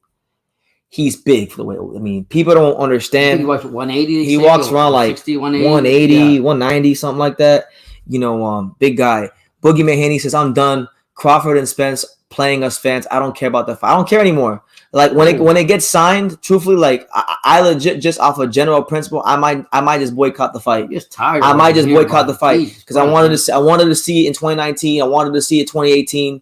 I wanted to see it, 2021. I've made countless videos about that damn fight. I'm over it. How long can you sit there and continue? Because Conn versus Brook is one thing, right? But the thing is, you see, Conn versus Brook had two mega attraction superstars of the division, and Conn was chasing both of them. He was chasing Mayweather, and he was chasing Pacquiao. So that's why that fight didn't happen, along with the fact that Conn was a diva, as we saw in this promotion. But it's more understandable. Yep. Usyk was undisputed at cruiserweight and didn't make a fuss about the split with Joshua at heavyweight. What's your point? Usyk, that's him. That's on him. That's on him. That's on him. And just so you know, I love how I'm glad you brought that up because you just exposed yourself. Anthony Joshua is a super mega star attraction. Neither Earl Spence or Terence Crawford is a superstar mega attraction. Now you can get into the semantics of Earl had this many pay-per-view buys and Terence only had that many pay-per-view buys, but neither one of them is generating the pay-per-view buys to where they're crossover mega superstar attractions like Joshua. So that's a whole different scenario. You didn't really think out that statement before you said it. Because you were like, one guy went undisputed and he fought a guy. And he took his split, so it's okay. So no. Anthony Joshua is like fucking Michael Jordan. He's like freaking UK. When he fights in the UK, and I've seen it with my own 4 eyes going to the UK. When he fights in the UK, the country literally stops. The country stops. Yeah. Every British pub, every bar in the whole country is filled with people going to watch Anthony Joshua fight. Traffic is ridiculous, all because people are going and they're playing the whole day around Anthony Joshua fight. Now, all respect to Earl Spence, fantastic fighter, but it's not the buzz that he has in America doesn't even come within 1/1000th of what Joshua has going on in the UK, and that's just the facts. So like I said, Crawford has accomplished more than Spence. No, man, Canelo still don't got nobody for Cinco de Mayo, and it's about to be March. Listen, man, I'm telling you guys. You tell me. Anthony Durrell or Makabu incoming. Anthony Durrell or I hate when you say stuff. I ain't gonna say nothing. I'm gonna stay quiet. Coming, champ. Makabu, Anthony Durrell. Whoever you guys can think of the worst opponent. That's who's coming in May. Don't you worry. And happy Cinco de Mayo. Ben Shalom is a Sky Sport representative. I don't think he has the boxing knowledge and experience to make this happen. He reminds me of Eddie Hearn. Yeah, well, hey, Eddie Hearn at one time was once the young, hungry promoter. He's accomplished some great things in boxing, but it was a good thing when he was a young, hungry promoter because we got a lot of great fights at that time. Now, he still puts on good fights, but it's not like when we had the young Eddie Hearn. Yeah. You know what I'm saying? So, Usam says that Anthony Joshua has lost a lot of steam in the UK, though. But has he really? Because when he fought Usyk, I didn't see no empty seats in that damn stadium. No. I mean, people may not talk about him in the same regard they used to, but listen, I mean, I don't know. I think a lot of the Brits are still upset about the loss that he had against Usyk. But mark my word, when they get a venue and they get a date with Joshua, there's not going to be not one seat empty. Not one seat empty. Listen, I know Earl's gonna sell some tickets in Dallas Cowboys Stadium, but he ain't putting no 100,000 people in the Cowboys Stadium. Hell no, he's not doing that. Hell no. In fact, if Earl Spence even sells 50,000 tickets, if he sells out half the capacity against Ugas, I'll say if he sold out half the capacity against Ugas, and I'm talking about legitimate sales. I'm not talking about PBC gives out 47,000 tickets and crazy shit like that. I'm talking about legitimate sales. Then you might have a point. Then you can start talking that A side, B side bullshit, but that ain't gonna happen.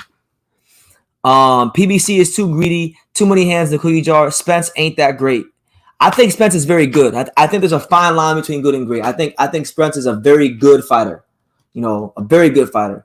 I don't think he's great. I mean, you gotta give him his props. I give him his props. He went across the pond. He went across the pond. Brooke. He did his thing, but then after that, what's he done? It was. That's why it's like, when you guys sit here and try to compare these no. When you compare these modern day fighters to the fighters of yesteryear, like for example, like you got like people want to compare Canelo to like Salvador Sanchez. Man, Salvador Sanchez died at like 23, and he already had knocked out like 3 Hall of Famers 4 times. Most guys boxing in the sport right now haven't even knocked out 1 Hall of Famer. Never mind 3 by the age of 23 years old, whenever he died. Mm-hmm. So just saying. Something to ponder. Crawford would fuck Taylor up. I think he meant fuck Taylor up. You think so? I think that's a very dangerous fight. Hit that like button, please. Josh Taylor should fight Kell Brook. Nah. No, I mean, it would be a cool fight. It'd be a big blockbuster. A lot of people don't know enough about Josh Taylor. Size-wise, I think he's a pretty big boy. Josh Taylor, you've seen him live. You seen Taylor live. I met him. Yeah, he's a big dude. So for him and Crawford, I think that'd be a great fight.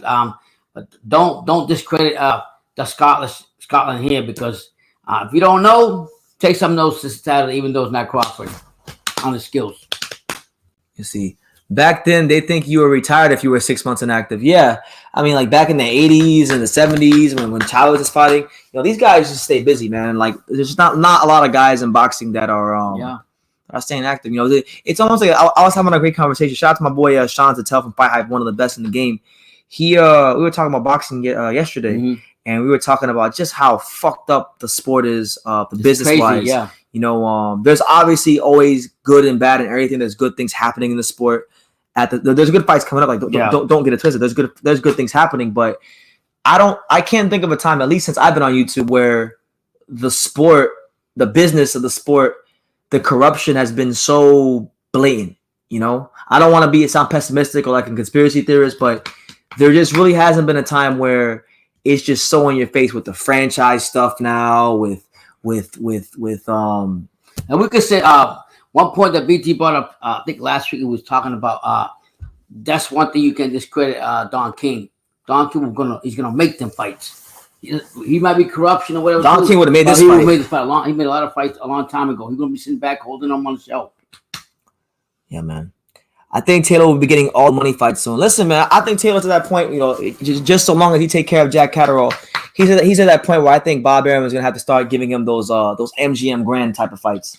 You know, those MGM Grand nights in Las Vegas. That's where he deserves to be. He deserves to have his face on the Vegas Strip at the MGM Grand. And why you may ask? Because Josh Taylor isn't pussyfooting around like some of your guys' fair fighters. He goes into a weight. He's in his weight class. He's finding out who the biggest, baddest challenges are, and he's walking right up to them, and he's taking on all comers. Yeah, and he's everything that boxing fans say they want. He has proven to be just that. You know, and if you say otherwise, then you're being intellectually disingenuous. So, you know, and sometimes, sometimes you don't get the light that you're supposed to get for what you've accomplished. You gotta have channels like True School Sports. You know what's crazy? However you want to say it, but we're doing this and that. We're just telling you. He's not gonna get appreciated until he loses. I mean, that guy right there is a second Scottish that come out there. He did it in the World Boxing Series. And he's gonna do it again this Saturday. He's gonna knock the shit out of no disrespect to him because he's a decent fighter, but he's not in the same level as Joshua. And I mean that's not Joshua Taylor, but Taylor's got a mean streak. He's got a mean streak in him that I would hate to get in the ring with him. So I firmly believe back in a year ago, 2 years ago, I was rubbing in my son's face. Oh, Progan's gonna do this. Progan's gonna beat this motherfucker. Progan's gonna do this. My son was telling me for years, you wait till they fight. Taylor is a monster in there. And he will be. Don't take that from him. And that's what problem with boxing is. You want to ride the train for whoever you want to jump on without even knowing the facts about this guy, how good he really is. So yeah, you know, I think his last 7 opponents are 162-1 or something like that. You know, last week fought 5 undefeated people. I was reading something about. Baranchek was undefeated. I think Ryan Mauer was undefeated. Proger was undefeated. Yeah. Ramirez undefeated. Postal had only one loss. Those are all monsters. Yeah. Think about it. Bam versus Cholatito and Benavidez versus Morel and Boots versus Bart are the best fights in boxing. The best fight in boxing is not going to happen. The best fight in boxing for me is Zoro versus Bivol. That's the fight I want to see. The reason why the era is bad is because fans are kissing Boots on social media. I agree with that. You know, jocking all these fighters. This is going to be Spence's last fight. Watch, Robert. You trying to say? And shout out my boy Robert in Austin. But you saying Uga's going to do him dirty? Okay, we got another super chat. So you know, as always, when the super chats come out, you know, Don King comes out. So Don King talks to people. Hey everybody, let's have some fun. You don't live but once, and when you're dead, you're done. So let the good times roll. It don't matter whether you're young or old. Let the good times roll. Okay, and you know, one person who loves to let the good times roll is my main man, the big bad booty daddy, Scott Steiner. Scott Steiner, put them in the Steiner recliner. The bump and grind. And it's only a matter of time because he called me the big bad booty daddy. The big bad booty daddy, Scott Steiner. So shout out to your father's uncle's favorite trolling channel. He says, why do you believe Canelo is stalling? There is so many answers to that question. I mean, we can start off with the obvious. Now, I know people don't want to hear this, but let's start off with the obvious reason why any fighter would stall a fight. Mm-hmm. It's time to cycle off some PEDs out your system. That's always one reason. If not that, you know, you're trying to manipulate whoever you really want to fight into conceding to all your demands. Yeah. There's a lot of things, man. But I mean, to be fair, he's got a lot of options who he wants to fight. To be honest, I really like to see him fight Ryder. I personally think he's waiting for the highest bidder. I think he's waiting for the highest bidder to give him the offer that he likes. Now, I can't lie to you. He's gotten an $85 million offer allegedly. You know, we take it with a grain of salt because from Coppinger. Mm-hmm. He's got a $100 million plus offer allegedly. You know, those are big, massive offers. If that's not enough to satisfy Canelo, I'm not so sure what is. But hopefully, for our sake, he don't fight Makabu or Anthony Durrell. Because I really listen. You guys may say I'm being pessimistic or a hater, but I have to think these things because boxing is a sport where, you know, when you get to a level like Canelo, it becomes about self-preservation. You want to take the path of least resistance where you can make the most money. And the path of least resistance where he could potentially make the most money would be fighting a Makabu. I think Makabu is like the dream scenario The for front him. runner still? I think it's the dream scenario for him because, everybody's going to say, well, he wants to go up to a cruiserweight and become the first Mexican to become that whole thing. So I know we haven't heard anything about Macabo in a while, but I'm telling you guys, or Darrell, but I would not rule out these guys. So I don't have a definitive answer as to why. All I can do is do what you're doing, which is speculate. So hopefully, go ahead, Pops. Yeah, I would love to.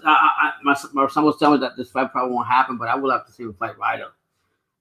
That's the good fight. I really want to see him fight. Shit, I'll love that fight. I mean, I think that'll be better than Macabo or Darrell. Give me the John Ryder fight. Yeah, I mean, I just think he got a lot of options. And like BT was saying, he could make.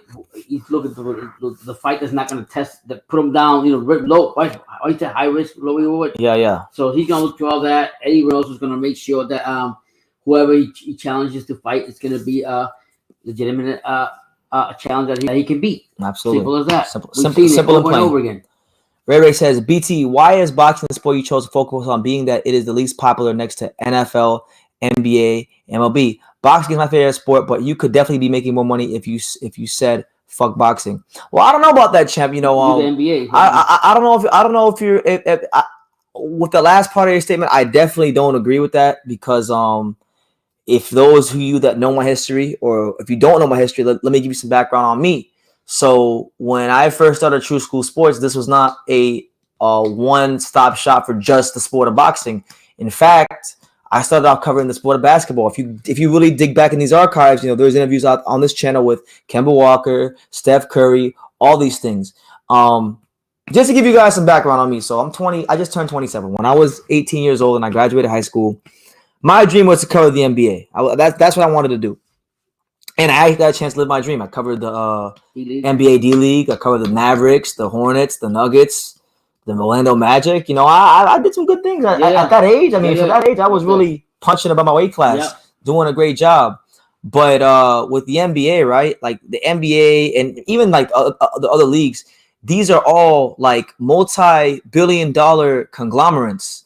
And they want to always control the narratives of what's being put out there. So because of the money they make and the image they want to portray, there's a lot more micromanaging that goes on in these sports. So what ends up happening is the players are not really themselves, but they're more of a caricature of themselves. So I didn't like that. After about a year and a half of covering the NBA, I got really disillusioned with it and began to really hate it. And I love basketball, but I hate covering the NBA. That makes sense because it's very political. Like if you're not like a big media channel, you're not going to get press passes for the NBA. And then once you get the press passes and you get around the players, it's not even worth it because a lot of the players are divas, just being honest. When I started covering this, I've been a boxing fan like my whole life. My pops, we watched Bernard Hopkins versus Trinidad when I was young. But when I started covering the sport of boxing, I just felt like, like this is the place I want to be. And it's been the most rewarding, satisfying decision I made in my entire life. And it's crazy because I banged this in my head like 100 times how basketball plays a divas. And we were in Miami, and I think it was Miami Heat player, and there was the guy that plays for the Phoenix Suns now. He played for the Celtics. What's his name? Jay Crowder, right? And he was also there. He was at a fight. So I was telling my son, hey, go say hi to Crowder. Go say this and that. My son's like, Dad. Jay Crowder used to play in the D-League when I covered the Texas Legends. And I told my dad, he's a fucking dickhead. Do not go over there. You're going to come back very upset. And my dad thought I was just being immature because at the time, Jay Crowder plays for the Heat. And they had the Heat play, and I told my dad, like, he don't play for the Hornets because that's a favorite team. He don't play for the Hornets, so, like, fuck him. I made a joke, but he thought, like, I was being spiteful and this and that. And I'm tired. So he goes over there and tell him what happens. So I go over there and walk up, say, excuse me, Jay Crowder, get fine, girl, whatever. These are the boxing club. And I'm like, Jay Crowder, can I get a picture or something with you? No. I said, man, this motherfucker, the way he's talking, he's a fucking dick. Well, and then when he came back, I told him. And I was like, so I couldn't say that to my son because he already told me, so I put my foot in my own ass because he basically told me, this is why I don't deal with them. So I don't cover the NBA. Yeah, not just him. The biggest divas. Oh my God! Listen, there was another basketball player that he had a picture with me. But whoever you guys, hurry up! I'm like, Jesus, man. Whoever you guys think is the biggest diva in boxing, like if you think the biggest diva in boxing is Amir Khan or Canelo, yeah, they can be divas. they don't even compare to what I've seen in the Oh, my NBA. God. Not even close. I So mean, I really you can just tell you experiences. I can tell you another one, but we're not talking about basketball, so I won't even go there. yeah. Let me see. True School could have been a big channel like Legends of Winning covering the NBA. Well, in my own right, like I know I don't have the most subscribers, but trust me, people in the boxing world know who I am. So it is what it is. I'm more. Trust me, I'm more than happy and satisfied with the decision I made. And like I've told many people, the channel may not grow as fast as I'd like it to grow, but that subscriber number hasn't went down in years. And it we goes thank you up guys every for that. We single thank you day. guys for Every that. single Yeah. day, someone subscribes. Yeah, thank so you it so doesn't much. it doesn't matter how long it takes. I'm not going anywhere. I'm still young. Yep. I still have time. I'm And just now coming into who I am in life. So And I mean, at the end of the day, you got to go through what you got to go through to get where you want to get at, and that's what BT's been doing it. And you guys support, we appreciate all you guys support too. Don't get it twisted with the comments we have and everything. But as far as you won't think, as far as basketball players, they're freaking divas. that's it. Divas. Yeah. Period. And yeah. Jairo says, I can't wait to see Don King in England. I hope Trevor Bryan is serious about fighting Dubois. Well, hey, he said Well, they hasn't finalized yet. yeah. Damn.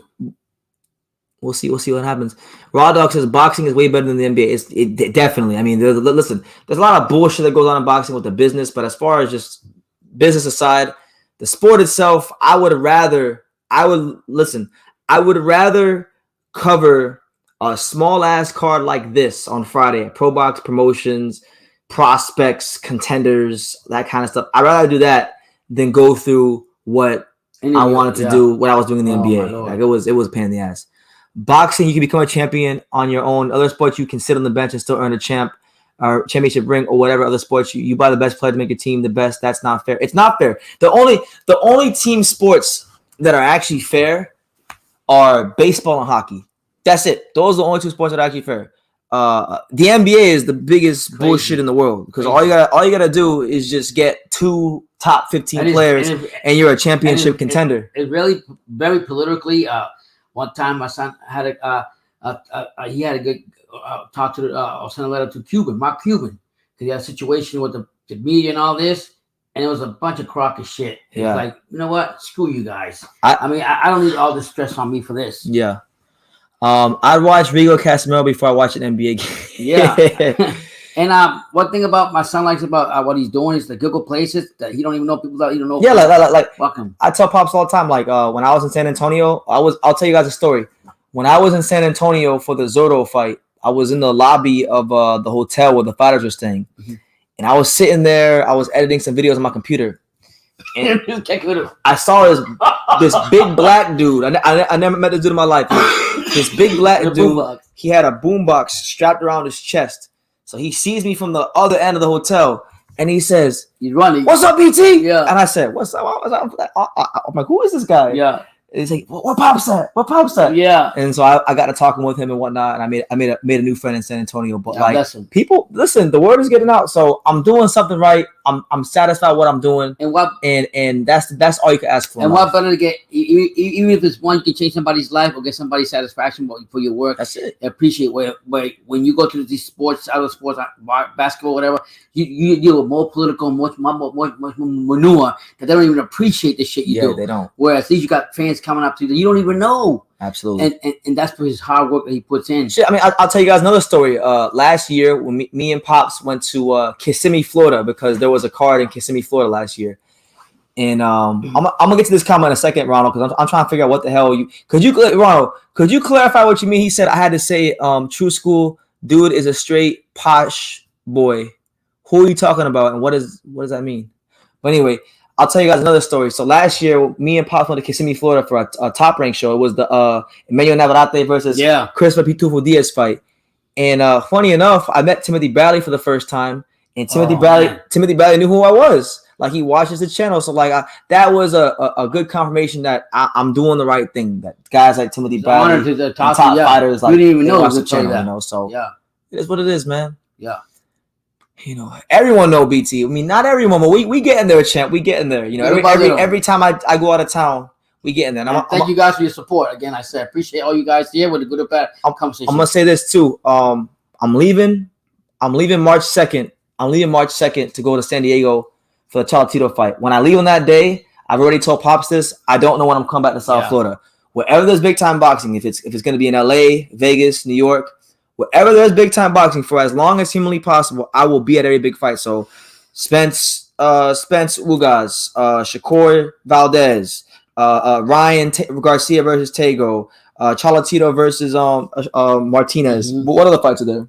Am I missing anyone? You guys can. I'm gonna be at all of them. A bunch of you talking about. I'm gonna be at all. New York. You wanted to go to Joe Smith Jr. versus better be it. When that gets made, we gonna be everywhere. So just watch. If y'all thought last year was crazy when I was going to all these places, I'm just gonna go. I'm taking it like tenfold this year. So it's all about content for you guys also. Thank you. Okay.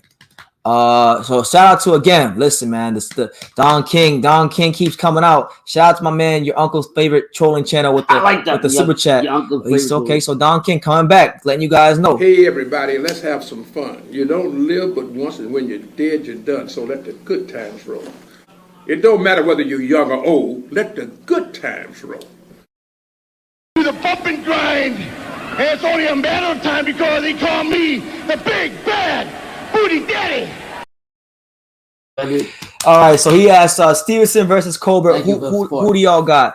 Hell of a fight. You know, I'm not gonna lie to you guys. You guys know I love Shakur Stevenson, but I'm a big fan of Chris Colbert. I will probably root for Chris Colbert to win the fight, but I would say I think Shakur beat Chris Colbert.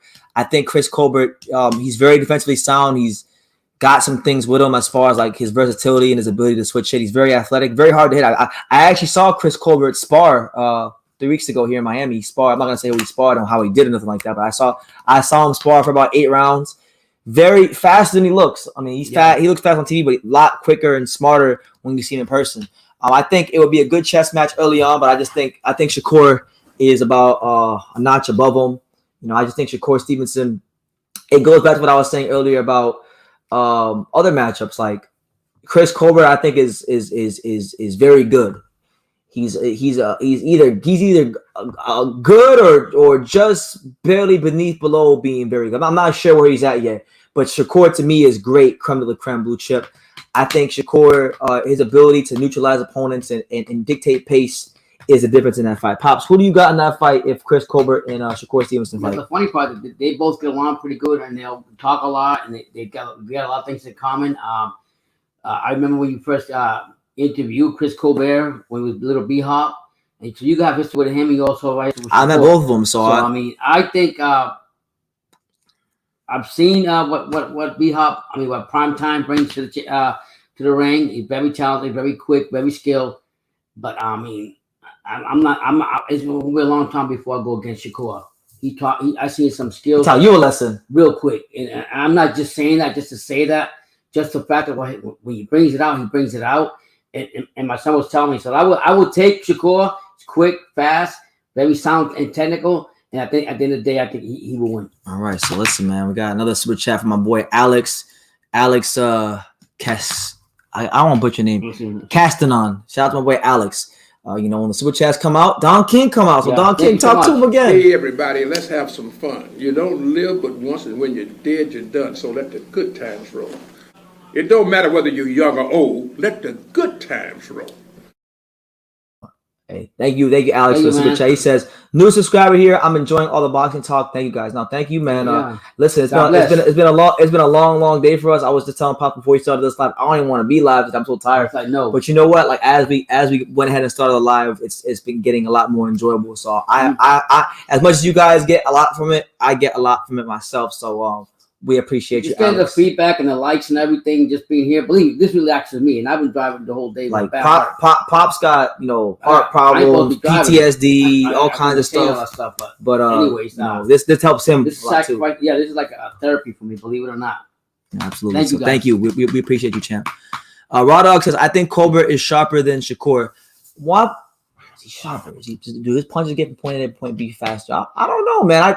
I don't know if I agree with that. I feel like Colbert has flashier combinations. He's shown that more in his career because that's what one of his strengths are.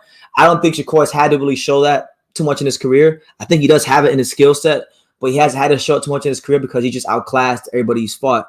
So I'm not gonna agree with you on that. But Chris Colbert is very sharp. He's very, very difficult to hit. I've seen it in the gym watching him spar. We're not taking we're not discrediting the prime time. I call him prime time now because he is a good fighter, a very talented fighter. He's fighting this weekend. We keep overlooking his fight. Yeah, he's fighting too. So we're not. He's fighting Garcia. Garcia. We're not taking that nothing away from him. I just think, for me personally, and I'm gonna say it again. I think he matches evenly with Shakur, but Shakur's a little bit better than he is, and you will see that if the fight goes on, if they have a fight, that if he brings it to Shakur will take him out. Okay, there you go. Pop with them bold predictions. It takes me years I'm hard-headed, but I'm a stubborn as a mule. I'm a Taurus. And Taurus are very stubborn people. See, Shakur will be fighting for undisputed at 135 before Devin gets his shot. Dev better hurry up and get the fight because 135 is his only realistic chance. Shakur is coming and closing that window. Well, listen, I'm looking very forward to the day that Shakur Stevenson decides to go with the 135 because he's going to have the Android effect on everybody. When he went the 135, everyone going up to 140. I can't wait. Which means 135 can actually be a decent division again. Because these guys, they talking, they tweeting. I really know for a fact when Shakur goes up there, the whole division is changing. Majestic TV's been asking this question, and he's been persistent with asking this, so I want to acknowledge his comment. He says, AJ versus Usyk 2. I think he's asking who we got in that fight. I'm going to say it like this. I've been saying it all our lives. Me personally, if AJ does not let his hands go and stop punching and being more aggressive against Usyk, he's losing this fight. That's it. I got Usyk winning the fight. I don't think AJ has enough in the tank with skill wise. The way Usyk moves around that ring, the way he did him in the first and the first fight, I think it's gonna be worse on him. The only way AJ wins if he lets those hands go. Who y'all got if the rumors are true? Who y'all got if the rumors are true that even though they're not fighting people right now, they're possibly setting up a fight for later this year with Josh Taylor versus Virgil Ortiz. What rumor was that? I want to know what rumor that was. What now, article you get it from? I want to know where you got heard that from. Now, I'm not saying it's not true because I could see politically it does make sense. They're both the same management company, which is MTK Global. So I think the fight can happen. Mm-hmm. And it's funny that matchup because I actually met Virgil Ortiz the day after Jose Ramirez versus. That was pretty good. He was cool. But I met Virgil Ortiz the day after Jose Ramirez versus Josh Taylor at the MGM Grand, where the frozen yogurt stand is by the Garden Arena. All right, you remember that? Yeah. And I went up to him and I talked to him for a little bit, and him and his dad. I didn't know it was dad at the time because he looked so young, but him and his dad were being delusional, saying that the Ramirez fight was close. And I told him no, it wasn't. Mm-hmm. The boy got schooled.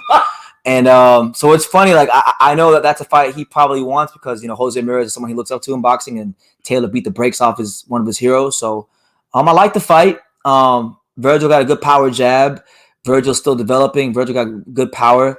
But I'm gonna tell you what I've been telling Pops. We can't talk about no future fights with Virgil because he got to get past Michael McKinson on March 19th. And I'm not looking past Michael. I'm sick of everybody talking. They want to talk about Crawford. They want to talk about Ennis. They want to talk about Taylor. You better be talking about Michael McKinson. I'm going to ask you another question, Brandon. We already know how good Virgil Ortiz is. Maybe not to the extreme that people perceive him to be. But the question I want to ask you, what can Eddie Reynoso do to make him a better fighter? Who? Virgil. He not with Eddie Reynoso. Who's he with? I don't know, but he ain't with Eddie Reynoso. I thought it was Reynoso. He not with Eddie Reynoso. Who's it with? Stop listening to Coppinger. Oh. Listen to Coppinger again. See, he got you. Who's he with? I think he's with Robles. No, he left, didn't he? Listen, Garcia and Robles. He could be with Eddie Futch. It don't matter if he be like Josh Taylor. You know, he could be with fucking Eddie Futch. He ain't beating Josh Taylor. Who's that? No, I know he's not beating. He ain't beating no Josh Taylor. Josh Taylor is a dog in himself. But again, I'm not talking about Virgil fighting nobody else but Michael McKinson. So if you want to ask me Michael McKinson, we can talk about that fight. Yeah. Straight up. The same thing with Boots Ennis. He's fighting with Clayton. He's fighting Custio Clayton. Nah, Shakur beat Colbert. Colbert is gay with that dye hair, and he cherry picked a 126-pounder in Tuckstar Nyambiar. Colbert also tried to fight Gamboa. Nope. I hope Shakur beat him. El Jefe not having him. My boy. And by the way, salute to El Jefe in Oak Cliff, Texas. Don't fuck with the boy El Jefe in Oak Cliff, Texas. He not trying to hear none of this Chris Colbert hype. He cherry picking 126-pounders. Wow. He calling out real deal. Yeah. And you know what's crazy? I remember when the Gamboa thing, when he was trying to fight Gamboa, I actually seen Gamboa spar the day before. The day before the fight got canceled, I seen Gamboa spar. He sparred with my friend for 4 rounds, my boy Marcos. But I know who beat up Gamboa. I'm not gonna say who it was. No comment. Yeah. I know who beat up Gamboa in sparring. Yeah. I know who it was at the Salas gym. Yeah, you were there. But no, I didn't see him get beat up. I just heard about it. But no, it is what it is. I think Shakur beats win by UD versus Valdez, but people think Shakur is gonna stop him. Can't count out. No, he is. I'm one of them. Let me raise both my hands and 2 of my feet. He beating the shit. He's stopping Valdez. What do you tell us to the contract? I'm gonna kill this duck. He gonna kill the duck. Yeah, we got him. Yeah. So I can't wait for that fight. I think it's gonna be a fire fight. I ain't gonna lie, because Valdez, you can't take nothing from Valdez. Valdez he's gonna come and bring it.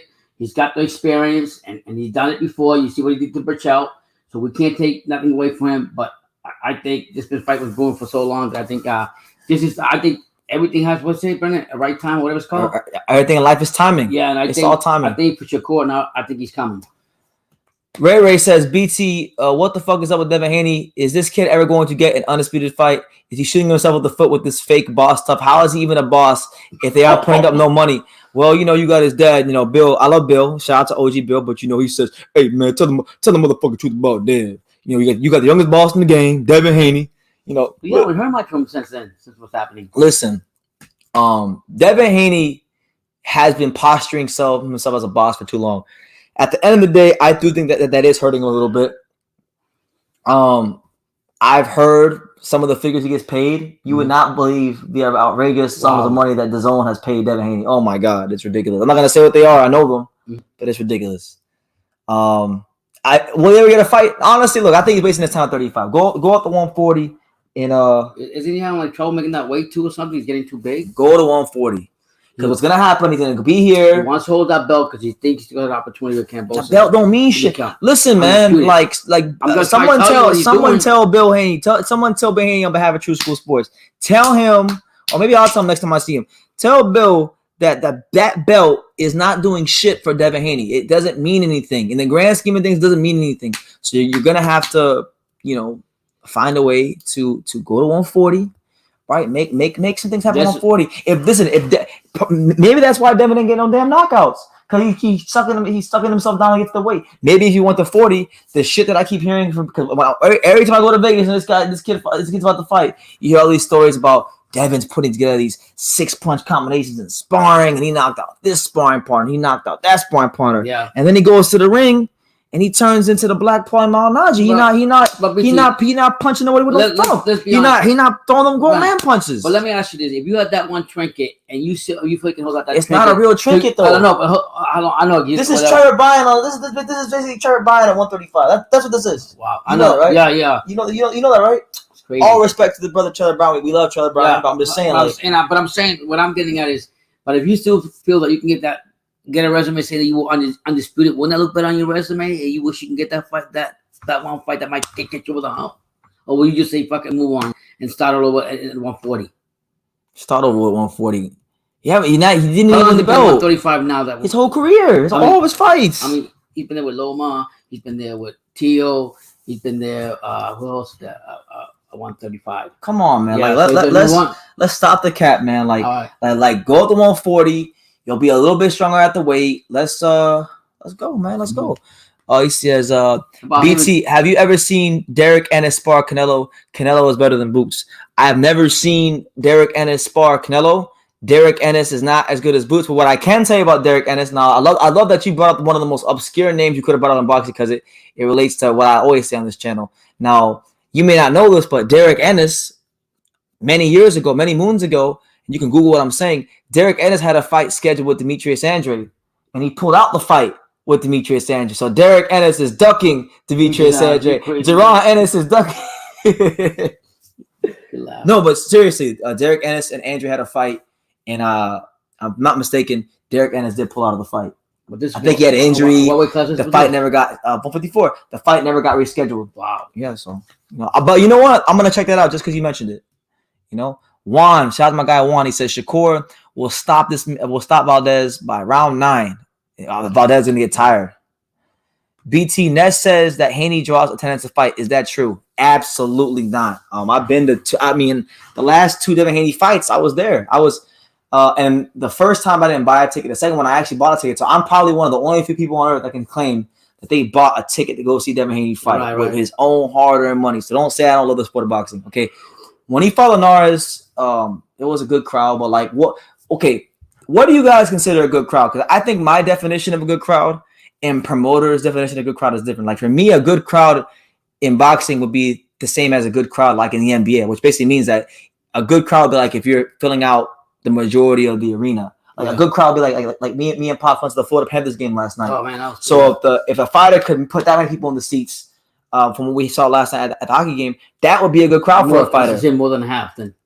Like Devin Haney did not have a good crowd when he fought Linares. When he fought Linares, the lower levels were mostly full, but they sectioned off. If you got to section off, to me, if you got to section off any part of the arena, and that's not like a football stadium, then to me, you're not really drawn like that. Hello. If Ness is saying that, and listen, all respect to the brother Ness, I have the utmost respect for the Boxing Boys. They are one of the OGs of the YouTube boxing community.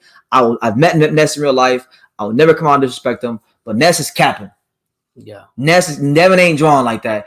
And truth be told, when he fought JoJo the last fight at the MGM Grand, I'm gonna say like 70%, maybe even higher, of the crowd was cheering for JoJo, not Devin. So that's the reality, you know. That's the reality. BT Haney was in on it with Suleiman to go get Haney a belt so he get a bigger purse. Bill Haney knew about the franchise. You okay? Listen, man, I'm done with all the franchise back and forth. Listen, either Devin's gonna go to 140 and make something happen, or he's gonna pussyfoot at 135 and not do anything. That's where I'm at with Devin. You know, Camboso said Haney versus JoJo had maximum 500 people. Well, I was there. The MGM Grand, they sectioned off. He's telling you the truth. What George is joking around, but I was there. He's telling you the truth. They sectioned off because like the way the MGM Grand is about 12 to 13,000 seats maximum capacity. Right. So think about it. If someone is truthfully a draw and a superstar in boxing, and they're fighting in a venue where the maximum capacity is 12 to 13,000, you're not gonna have to section off a venue that has a 12 to 13,000 capacity. That venue is either gonna have 10 to 11,000 people. It'll be a near sellout or it'll be a sellout if they're really a draw like that. They had this, bro. They had the lower levels full for the illusion for TV. You know, that's what they do. That because people aren't going to see the uppers. They're only going to see the lower levels. Right. I wish I should have filmed it. That's what I should have did. The whole shit was sectioned off. It's crazy. You know, like come on, man. It wasn't Devin ain't selling tickets like that. I was at his last 2 fights. And what's crazy is this. When me and my boy Johnny, you guys know Johnny if you watch the channel, my boy in Vegas, he wanted to go to the Devin Haney fight with me, right? You know, we were struggling at the time, but like he wanted to go. Normally Johnny gets free tickets. So so this fight with Haney and JoJo sold so bad. Yeah. And Johnny knows a lot of people in the boxing world in Vegas, so it's normally not hard for him to get tickets to anything, right? It was actually hard. He couldn't find anybody that he knew in his circle, which is a pretty big network of people that was going to this fight. Nobody gave a fuck about Devin Haney in Vegas. Just being honest. I'm not trying to be disrespectful. I'm telling you the God's honest truth. I know a lot of these other channels, they're gonna cap and they're gonna lie because they got relationship with these guys. Look, I don't care if these guys are my friends. No, I'm just gonna tell you the truth. Yeah. Devin Haney is not a draw like that. Yeah. They're trying to position him like that. They're trying to create something that isn't there yet, but it's not there. WWE does the same illusion when they don't sell tickets. I mean, it might as well be WWE. BT, the rumor that even though Virgil and Josh have fights coming up, that they're in talks for a fight on this year is coming from a reliable box reporter from Fox Sports or ESPN. Okay, well, shout out to him. We'll see what happens. I know Virgil is going to want to fight him because Virgil, I talked to Virgil after Ramirez fight when Taylor had beat him the day after at the MGM Grand, and I could tell in his eyes he felt some type of way. Him and his dad especially. I love his dad, but his dad especially. I told his dad, I'm like, look, that shit wasn't close. That shit was not close. Yeah. Like, I don't know what you got. Well, you know, if it would have. No, it wasn't close. Yeah. Sizing them up, who's bigger? Who? Taylor or Virgil? Taylor. Taylor's slightly bigger. Wow. He must have that big broad shoulders. Yes. Yeah. But don't get it twisted. Virgil's a big boy too, and and mind you, he's younger. He might have gotten bigger since the last time. I saw him May of last year. He could have gotten bigger, so we'll see. Yeah. Yo, BT, if Loma beats Kambosos, do you regard him as undisputed? Yes, because I regard Tio as undisputed, which means I regard George as undisputed, which means I would regard Loma as undisputed. But you know what? You're asking the wrong question, because the question you should be asking me is if Ryan Garcia beats Kambosos, should I consider Ryan Garcia undisputed? No. Because it's funny. We heard all this bullshit about, oh well, they're in talks and the deal is finalized. Where's the where's the announcement? How many weeks have we got? How long has it been? How long has it been since me and you went live talking about? Oh my god, it's been at least some time now. It's been some time. It's not like it. One thing I will say that makes me Ryan Garcia believable is the way Ryan Garcia keeps saying, I'm a star. I can sell anyway. I'm not worried about that. So if they put me, I want the Kambosos a tank fight. Don't be surprised. And he can sell. And we said the whole time. We will just talk about, no disrespect to Haney, the Dream. He can't sell as he will not sell as big as Ryan. And Ryan knows this.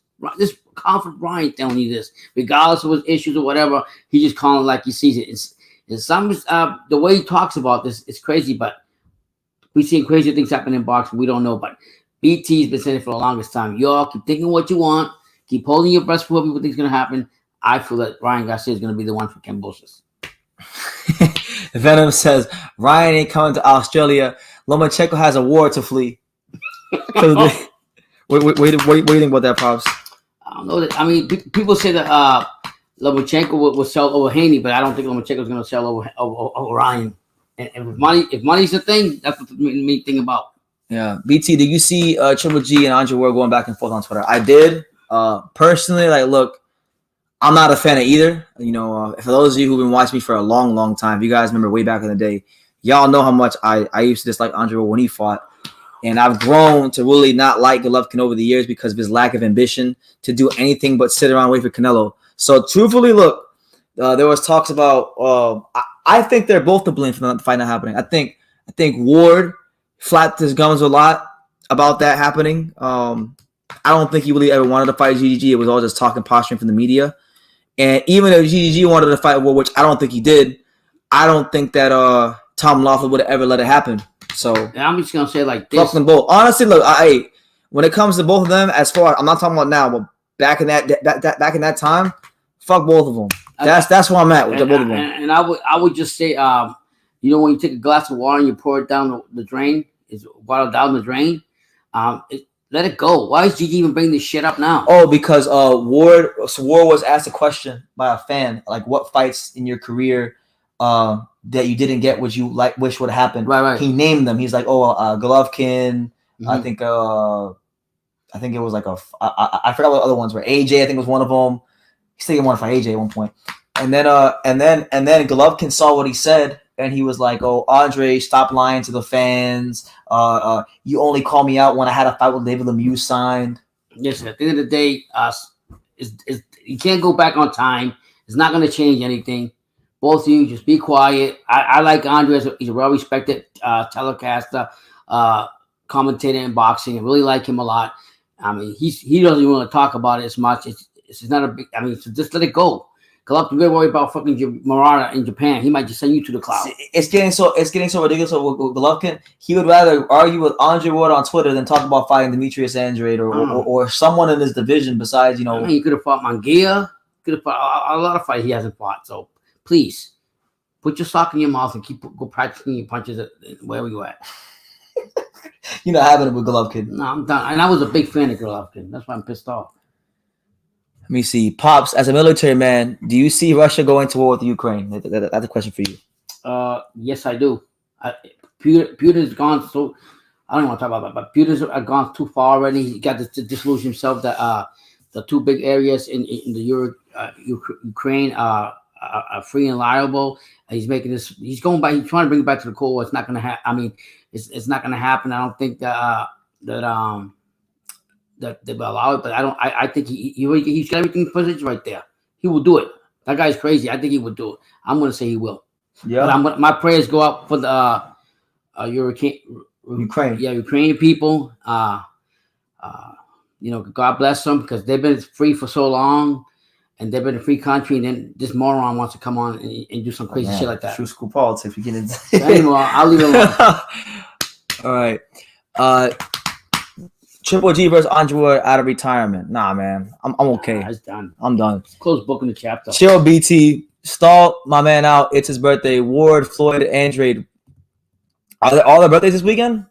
Or this week? I don't know like that. You know what, man? Like, God bless all of them. Happy birthday. You know, God bless Ward. I don't really want to talk too much about Ward because, like I said, man, as a commentator, I love him.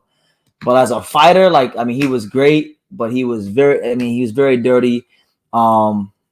He talked about, you know, Golovkin and all these things. You know, he was too busy suing his promoter, and then he was being a diva with Sullivan Barrera and their original. You know, nobody ever remembers the fact that Sullivan Barrera versus Andre Ward got pushed back because of ridiculous diva negotiations from Ward. From Ward, yeah. Are you serious? Yeah, I can't remember the dates right now, but I remember he was supposed to fight Barrera on a certain day, and the fight got pushed back, or they had a breakdown in negotiation because Ward wanted to continue negotiating for more money. And you know, I mean, listen, get your money, do what you got to do. I'm just saying, like, I don't miss Andre Ward. A lot of people now that he's gone like to act like, oh well, you know, Andre Ward, we loved Andre Ward. I'm like, listen, y'all motherfuckers didn't love Andre Ward. I went to Kovalev Ward. Yeah, give him the flowers. I went to Ward Kovalev too. All right, it wasn't too many people that bought tickets for that fight. I think, like, I did a video about it. I think about 6,300 something people bought a ticket to that fight. Yeah. I was one of them, one of the few. So I'm a bigger Andre Ward fan than most Andre Ward fans. For being there and paying for it. Straight up. Anthony says, honestly, I blame Eddie Hearn for overinflating Devin's purses, thinking he's actually worth $3 million when he isn't. Well, I mean, BT brought that out with Matchroom. They overpaid a lot of fighters, right? We talked about it before. Of course. Yeah. And now they're paying for it. Of course. What was he at? I saw El Jefe coming. Oh God, here we go.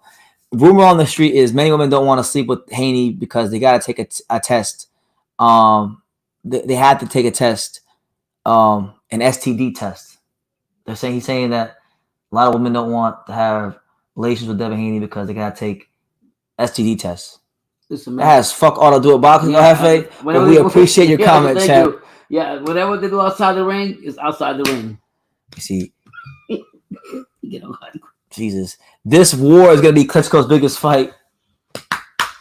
I'm praying for that. I mean, I'm praying for them. The I don't want to get into politics. We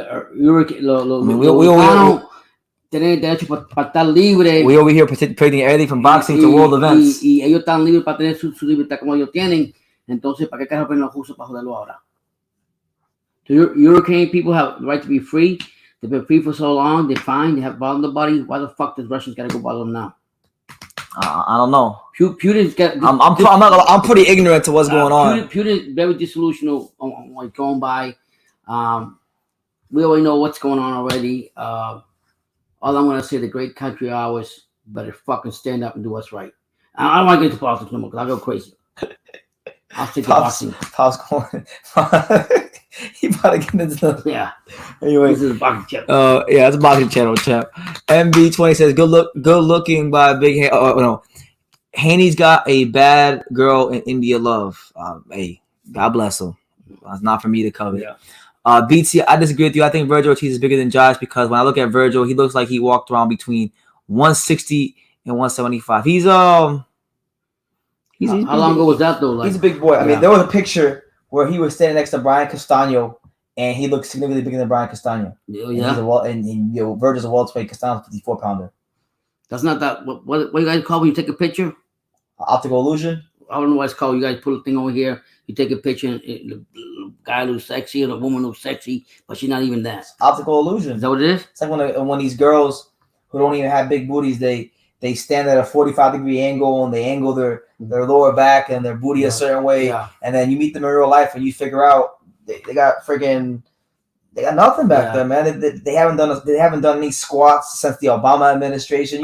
You know. If Virgil's big, so be it. But I mean, Brendan's seen both of them, so I'm going to go with what he tells me because he's seen both of them. He's seen Taylor, and he's seen how big he is. So I mean, and he's seen Virgil too. But like you say, I'll be honest. When I met Virgil, I'm not a big guy myself, but I don't know. Virgil didn't feel big to me. Like, No, he, you know what it is? It might be what I talk about. Like, Mhm. I mean, you know how I tell you like Josh Taylor has a certain presence about him. yeah, It might be that presence that makes him look bigger than he actually is. personality. He get the His way, actual presence. the way he I carries can't himself. explain it. You gotta meet Josh Taylor in person for you to know what I'm talking Don't about. say the but- wrong thing to him. He'll let you know real quick. Yeah. Ask that manager or whoever that was. Taylor will do the Virgil as he did the Ramirez. Oof, that'd be crazy. Indian Love is a bad bitch, but Who else is Indian? A rapper or something? Indian Love is this girl, this light skinned like red bone girl. I think. She's an attractive girl, but you know she's one. Listen. When I see a hand, What does can someone come on? Can someone explain to me what does India Love do? Because I don't know what she does. I seen Haney with this one of the fights he was dragging this girl with him. Devin or Bill? Devin. Okay. And she looked to me, and I no disrespect. Black, ugly is ugly, beautiful is beautiful. But to me, she wasn't as beautiful as people think she was. I'll leave it like that. I could say something that, but I'll leave it like that. All right. Okay. She wasn't attractive to me. Okay. But maybe he's changed by the time from last time I seen him. I love you, and because I love you, I tell you the truth. I've seen some of the girls you're attracted to, so I take what you say with the great assault. But Haney don't care. Someone explain to me like what does India Love do? Hold on, Is she a rapper or something? No, I don't know. Actor? I'm gonna Google this shit up. I need to figure out who. I know who she is, but like, why is she famous? Like, what does she do? Is she just an actress? I don't know. I'm trying to figure that out myself. Is she just some Instagram girl? She got like 5 million followers. She got more followers than most. I think she's more followers than Canelo. I don't know what she does though. Can someone let me know what the hell? What does India Love do? You got me dumbfounded because I have no clue. See. Clueless. Josh Taylor is scared of Teofimo. Straight fact. You were out of your mind. I don't know what you're on that. Listen, one. I love Teofimo. Respect your opinion, but no. Respect you. Josh Taylor ain't scared of nobody. No. Hell no. Nah. Josh Taylor is good. He needs to move to 160 because 154 is full of bitches that pass the belts like the hot potato. A bunch of B-level fighters. You know, he trying to turn this into a gossip show. BT, ignore. He said India Love is an Instagram model, rapper's girlfriend who opened up other businesses. So she's an Instagram influencer to help rappers. And then she's like the praying mantis. She praying mantises a bunch of rappers and sucks them for all their money, and then uses it to start business. So typical 21st century godless modern woman. The standard. Yeah. The standard. Yeah, we here talking boxing though. Yeah, Fresh BX says he tried to turn us into a gossip show. Ignore them, BT. Go on next. Well, hey man, give me some questions. This is the random boxing talk show. So if there was ever a time for me to talk about mindless dribble, it's right now. Yeah, I mean it is what it is. India Love is famous because of a reality show. Well, thank God. What reality show? Love and Hip Hop. What reality show was she on? Who cares? Well, no, it's good to know who India Love is because by knowing who India Love is, it can give me a better picture of Devin Haney. Oh, but this is his girlfriend. Oh, yeah, but this is his girlfriend. Okay, hold on, but his dad should be there to give him advice and shit. Man, I'm not gonna say some of these young bucks. I'm not gonna money say you can buy girls. I'm not gonna say too much about Bill. Yeah, because it's not for me to put out there. But God bless him. Yeah. Bill is Bill. Anyway, yeah, God bless him. India Love is this whole thing. This thing is turned into a we're trolling. BT is always taking shots at Canelo. Canelo has 12.5 million followers. Okay, good for him. He's just barely popular in Indian level. Okay, well she got more followers than Golovkin. Does she got more followers than Golovkin? Who cares? Yeah, forget about that. BT, do you guys know who Jose Rafael was fighting against for the Spence Ugas pay-per-view? I think the last I heard that he was going to fight a former world champion and Mexican warrior Francisco Vargas. I haven't checked, but if that's who he's fighting next, then I absolutely love that fight. I think it's a great fight. Excellent analysis on India Love. Yeah, hey, your boy BT. Fresh PX says, "I know what you was gonna say about Bill." Yeah, I know. We won't divulge too much information. Tell the motherfucker truth about them. Late to the live, but can you shed some truth or insight on the GGG Ward saga? I mean, we just said it. As far as GGG versus Ward, Andre Ward Andre Ward, listen, a lot of people don't want to hear this when it comes to Ward, but it's the God's honest truth. Andre Ward was a straight diva when he was fighting back in the day. A good fighter, a damn good fighter, but when it came to negotiating, he was a diva. Golovkin was a money-making machine back in the at that time. So Tom Loeffler wasn't going to move him out of 168, especially not to fight a guy in Ward who couldn't even sell out this room that we're sitting in right now. Andre Ward fought Kovalev at the Mandalay Bay in one of the biggest fights of 2017, and only 6,000 something people bought tickets. The rest of the tickets were comps and free ticket giveaways. So, I don't think GGG wanted to fight Ward, but I also think that even if GGG wanted to fight Ward, I don't think that Ward and GGG would have actually made the fight happen through negotiations. That's just my opinion. A lot of people like to say, well, GGG ducked Andre Ward because he said he'd beat anybody from this way to that way and he didn't fight him. But listen, fighters say things all the time. The reality is, I don't think the negotiations ever really reached past the preliminary stages. And it is what it is, man. Like, you gotta move on. Move on. Like, why are we, it's 2022. Why are we even talking about Golovkin versus Ward? We should be talking about Golovkin versus Charlo, Golovkin versus Murata, Johnny Beck, Golovkin versus Murata, Golovkin versus Andre. That's where I'm at. BT doesn't love America because Andre Ward represented America when he beat the Russian Kovalev. Nah, man. I'm gonna disagree with you on that one, champ. That's Hyro. Hyro. Andre Ward. I'm not talking about him because I don't want to say bad things about Ward. He's one of the best. He's trying to get me. You're trying to take me back to that place I was in 2016. We're not. You're not going to take me back to 2016 when I used to talk bad about Ward. We're not doing that. Don't throw salt on him. He's a good commentator. When Ward was inactive, he was very inactive. So listen, suing his promoter. Like this motherfucker lost years of his career suing his promoter, but then you guys want to say, "Oh, this guy ducked him." Like he I thought you want to go back. He spent about 2 or 3 years in the motherfucking courtroom fighting Dan Goosen. Let's go move on from that. Goosen to the promotions. He's a good commentator. Next, Anthony says, "Do you think Orlando Slido will make a good trainer?" I don't know. Orlando Slido. Shit, I think he would make a good trainer. I feel like he'd be. I mean, I don't know if that's what he's doing now, but. Probably with Orlando Slido, he'd be good because he could teach these young fighters, especially the amateurs that want a pity pat. He could teach them the dirty tricks of the professional game. And you know what? I feel like Andre Ward could do the same thing if he was a trainer. Teach these guys the dirty tricks of the professional game. You know what I'm saying? Ward made it up fighting 3 times in 2016. Who he fought? He fought what? Barrera, Brand, and what? Kovalev? Fought Kovalev twice, didn't he? No, but in 2016 he fought Brand, Barrera, and I think Kovalev. And I think that was the run he went on, if I'm not mistaken. But listen, he's retired. He's old news. BT, have you seen Orlando Canizales fight? He's from the 80s. I've seen like highlights here and there. I'm not gonna sit here and try to say I'm an expert or I know a ton about him, but I've heard he's a great fighter. I've seen clips here and there, and that's all I can really say. I don't have too much insight on him. You're not gonna discredit it. You don't really know. Yeah. Ward and B-Hop know the dirty stuff. Yeah, but like you guys trying to talk about Ward, so you guys doing a good job. Ward was like the fake Bernard Hopkins. He wasn't as good as Bernard Hopkins in my opinion. But on to the next. Salido was a bit too obvious with it. Hey, do what you got to do. GGG is a living legend, man. He had 23 knockouts in a row. That's insane. Canelo would never do something like that. Yeah, GGG's a good fighter. He's a fantastic fighter. I'm not here to put down Canelo. I'm not here to put down Golovkin. I just think that both Canelo and Golovkin should have fought Demetrius Andre, and I'm going to leave it at that. Will Usyk be able to fight AJ despite his country getting invaded by Russia right now? We don't know. I guess that's why he's going to London to negotiate. He's got to, like someone said earlier, Lomachenko has a war to flee. Yeah. Usyk has a war to flee. So all the reason to stay active. Hold up, BT.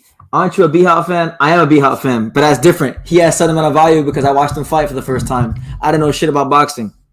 And Bernard Hopkins, he was entertaining. Like his interviews were entertaining. So it's a little different than Ward.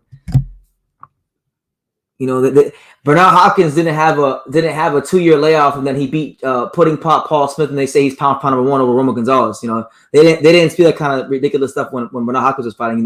In fact, Bernard Hopkins, when he was like 40 years old, he had the perfect opportunity to go and fight this guys from the smaller weight classes and do what was convenient for him. But you know what Bernard Hopkins did? He fought the young, prime, dangerous, 26-year-old American star, Jermaine Taylor. And people overlooked that win. But what Bernard Hopkins did, how many 40-year-old fighters? Like, imagine, I want you guys to imagine, right?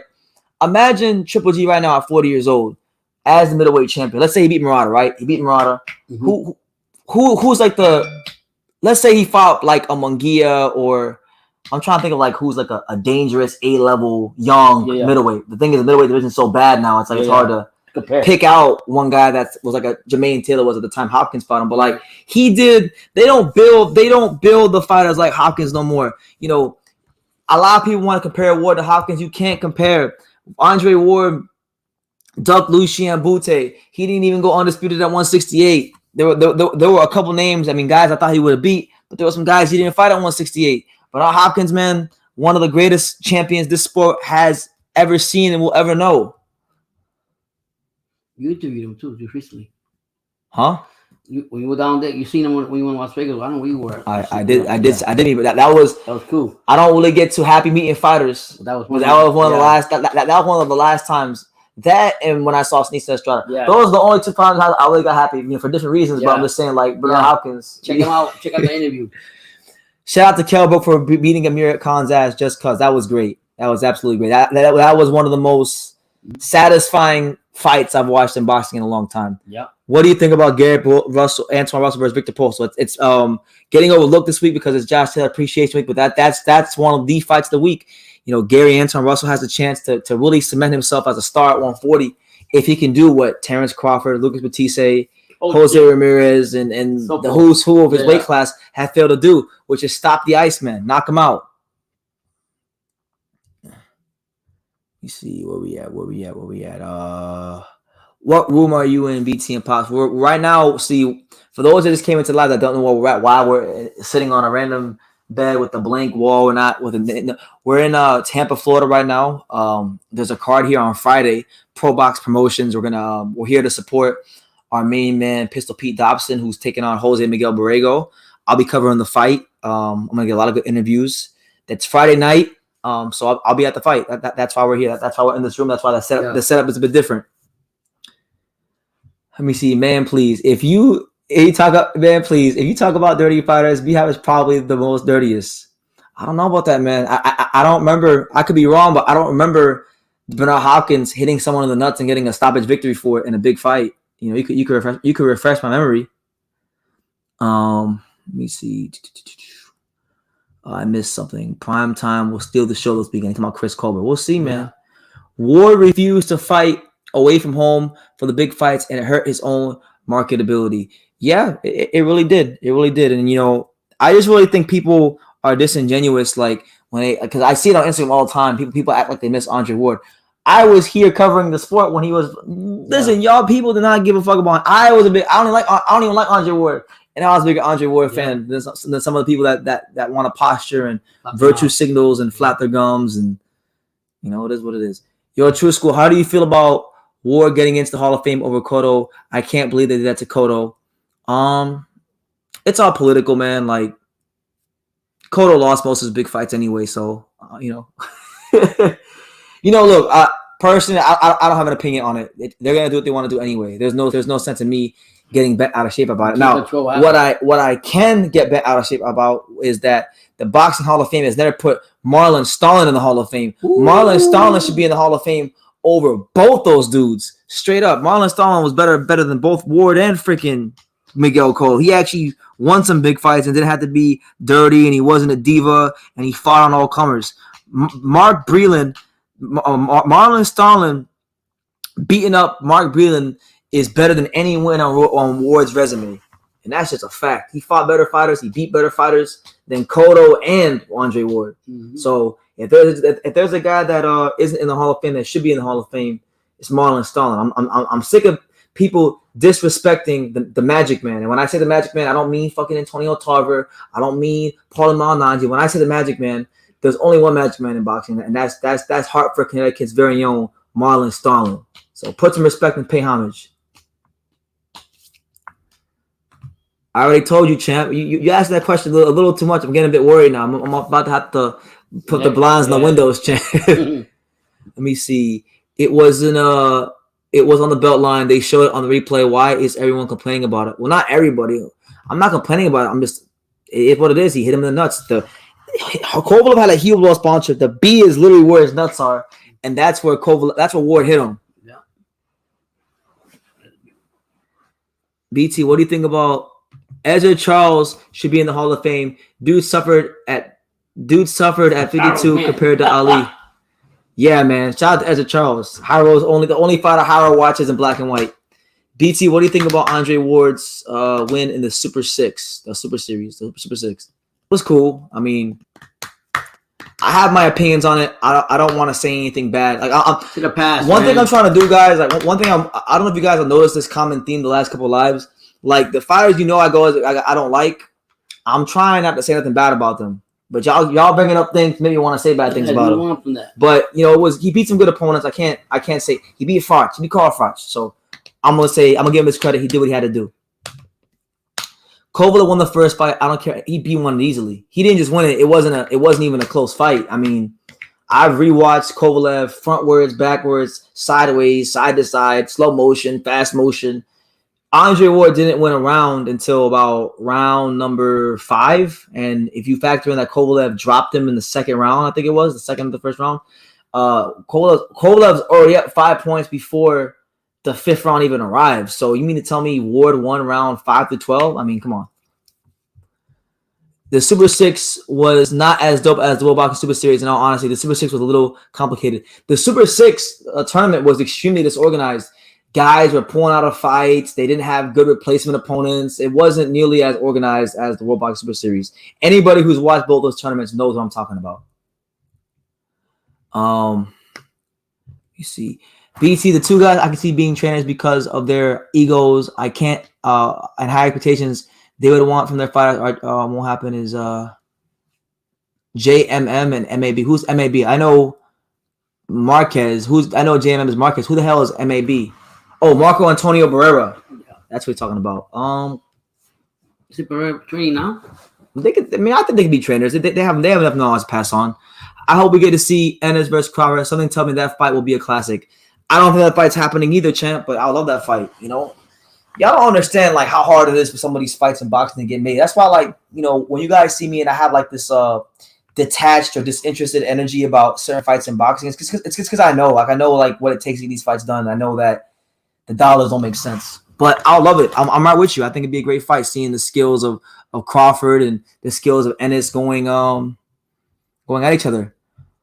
Ward is probably the most overrated pound-for-pound fighter I've ever seen. No real big win because he didn't beat the Crusher and he retired way too young. I'm with you on the Crusher. People may not like it, but I'm right there with you. What happened with Kovalev? When Bivol and Benavidez and Vazik, when they started coming, all of a sudden, I had a remarkable career in the sport of boxing. Yeah. I want to hang it up. He had the little Jordan infomercial on his page. Listen, he walked out with enough money to be secure. He's happy with what he did, so God bless him for that. But I think he retired a little too young myself.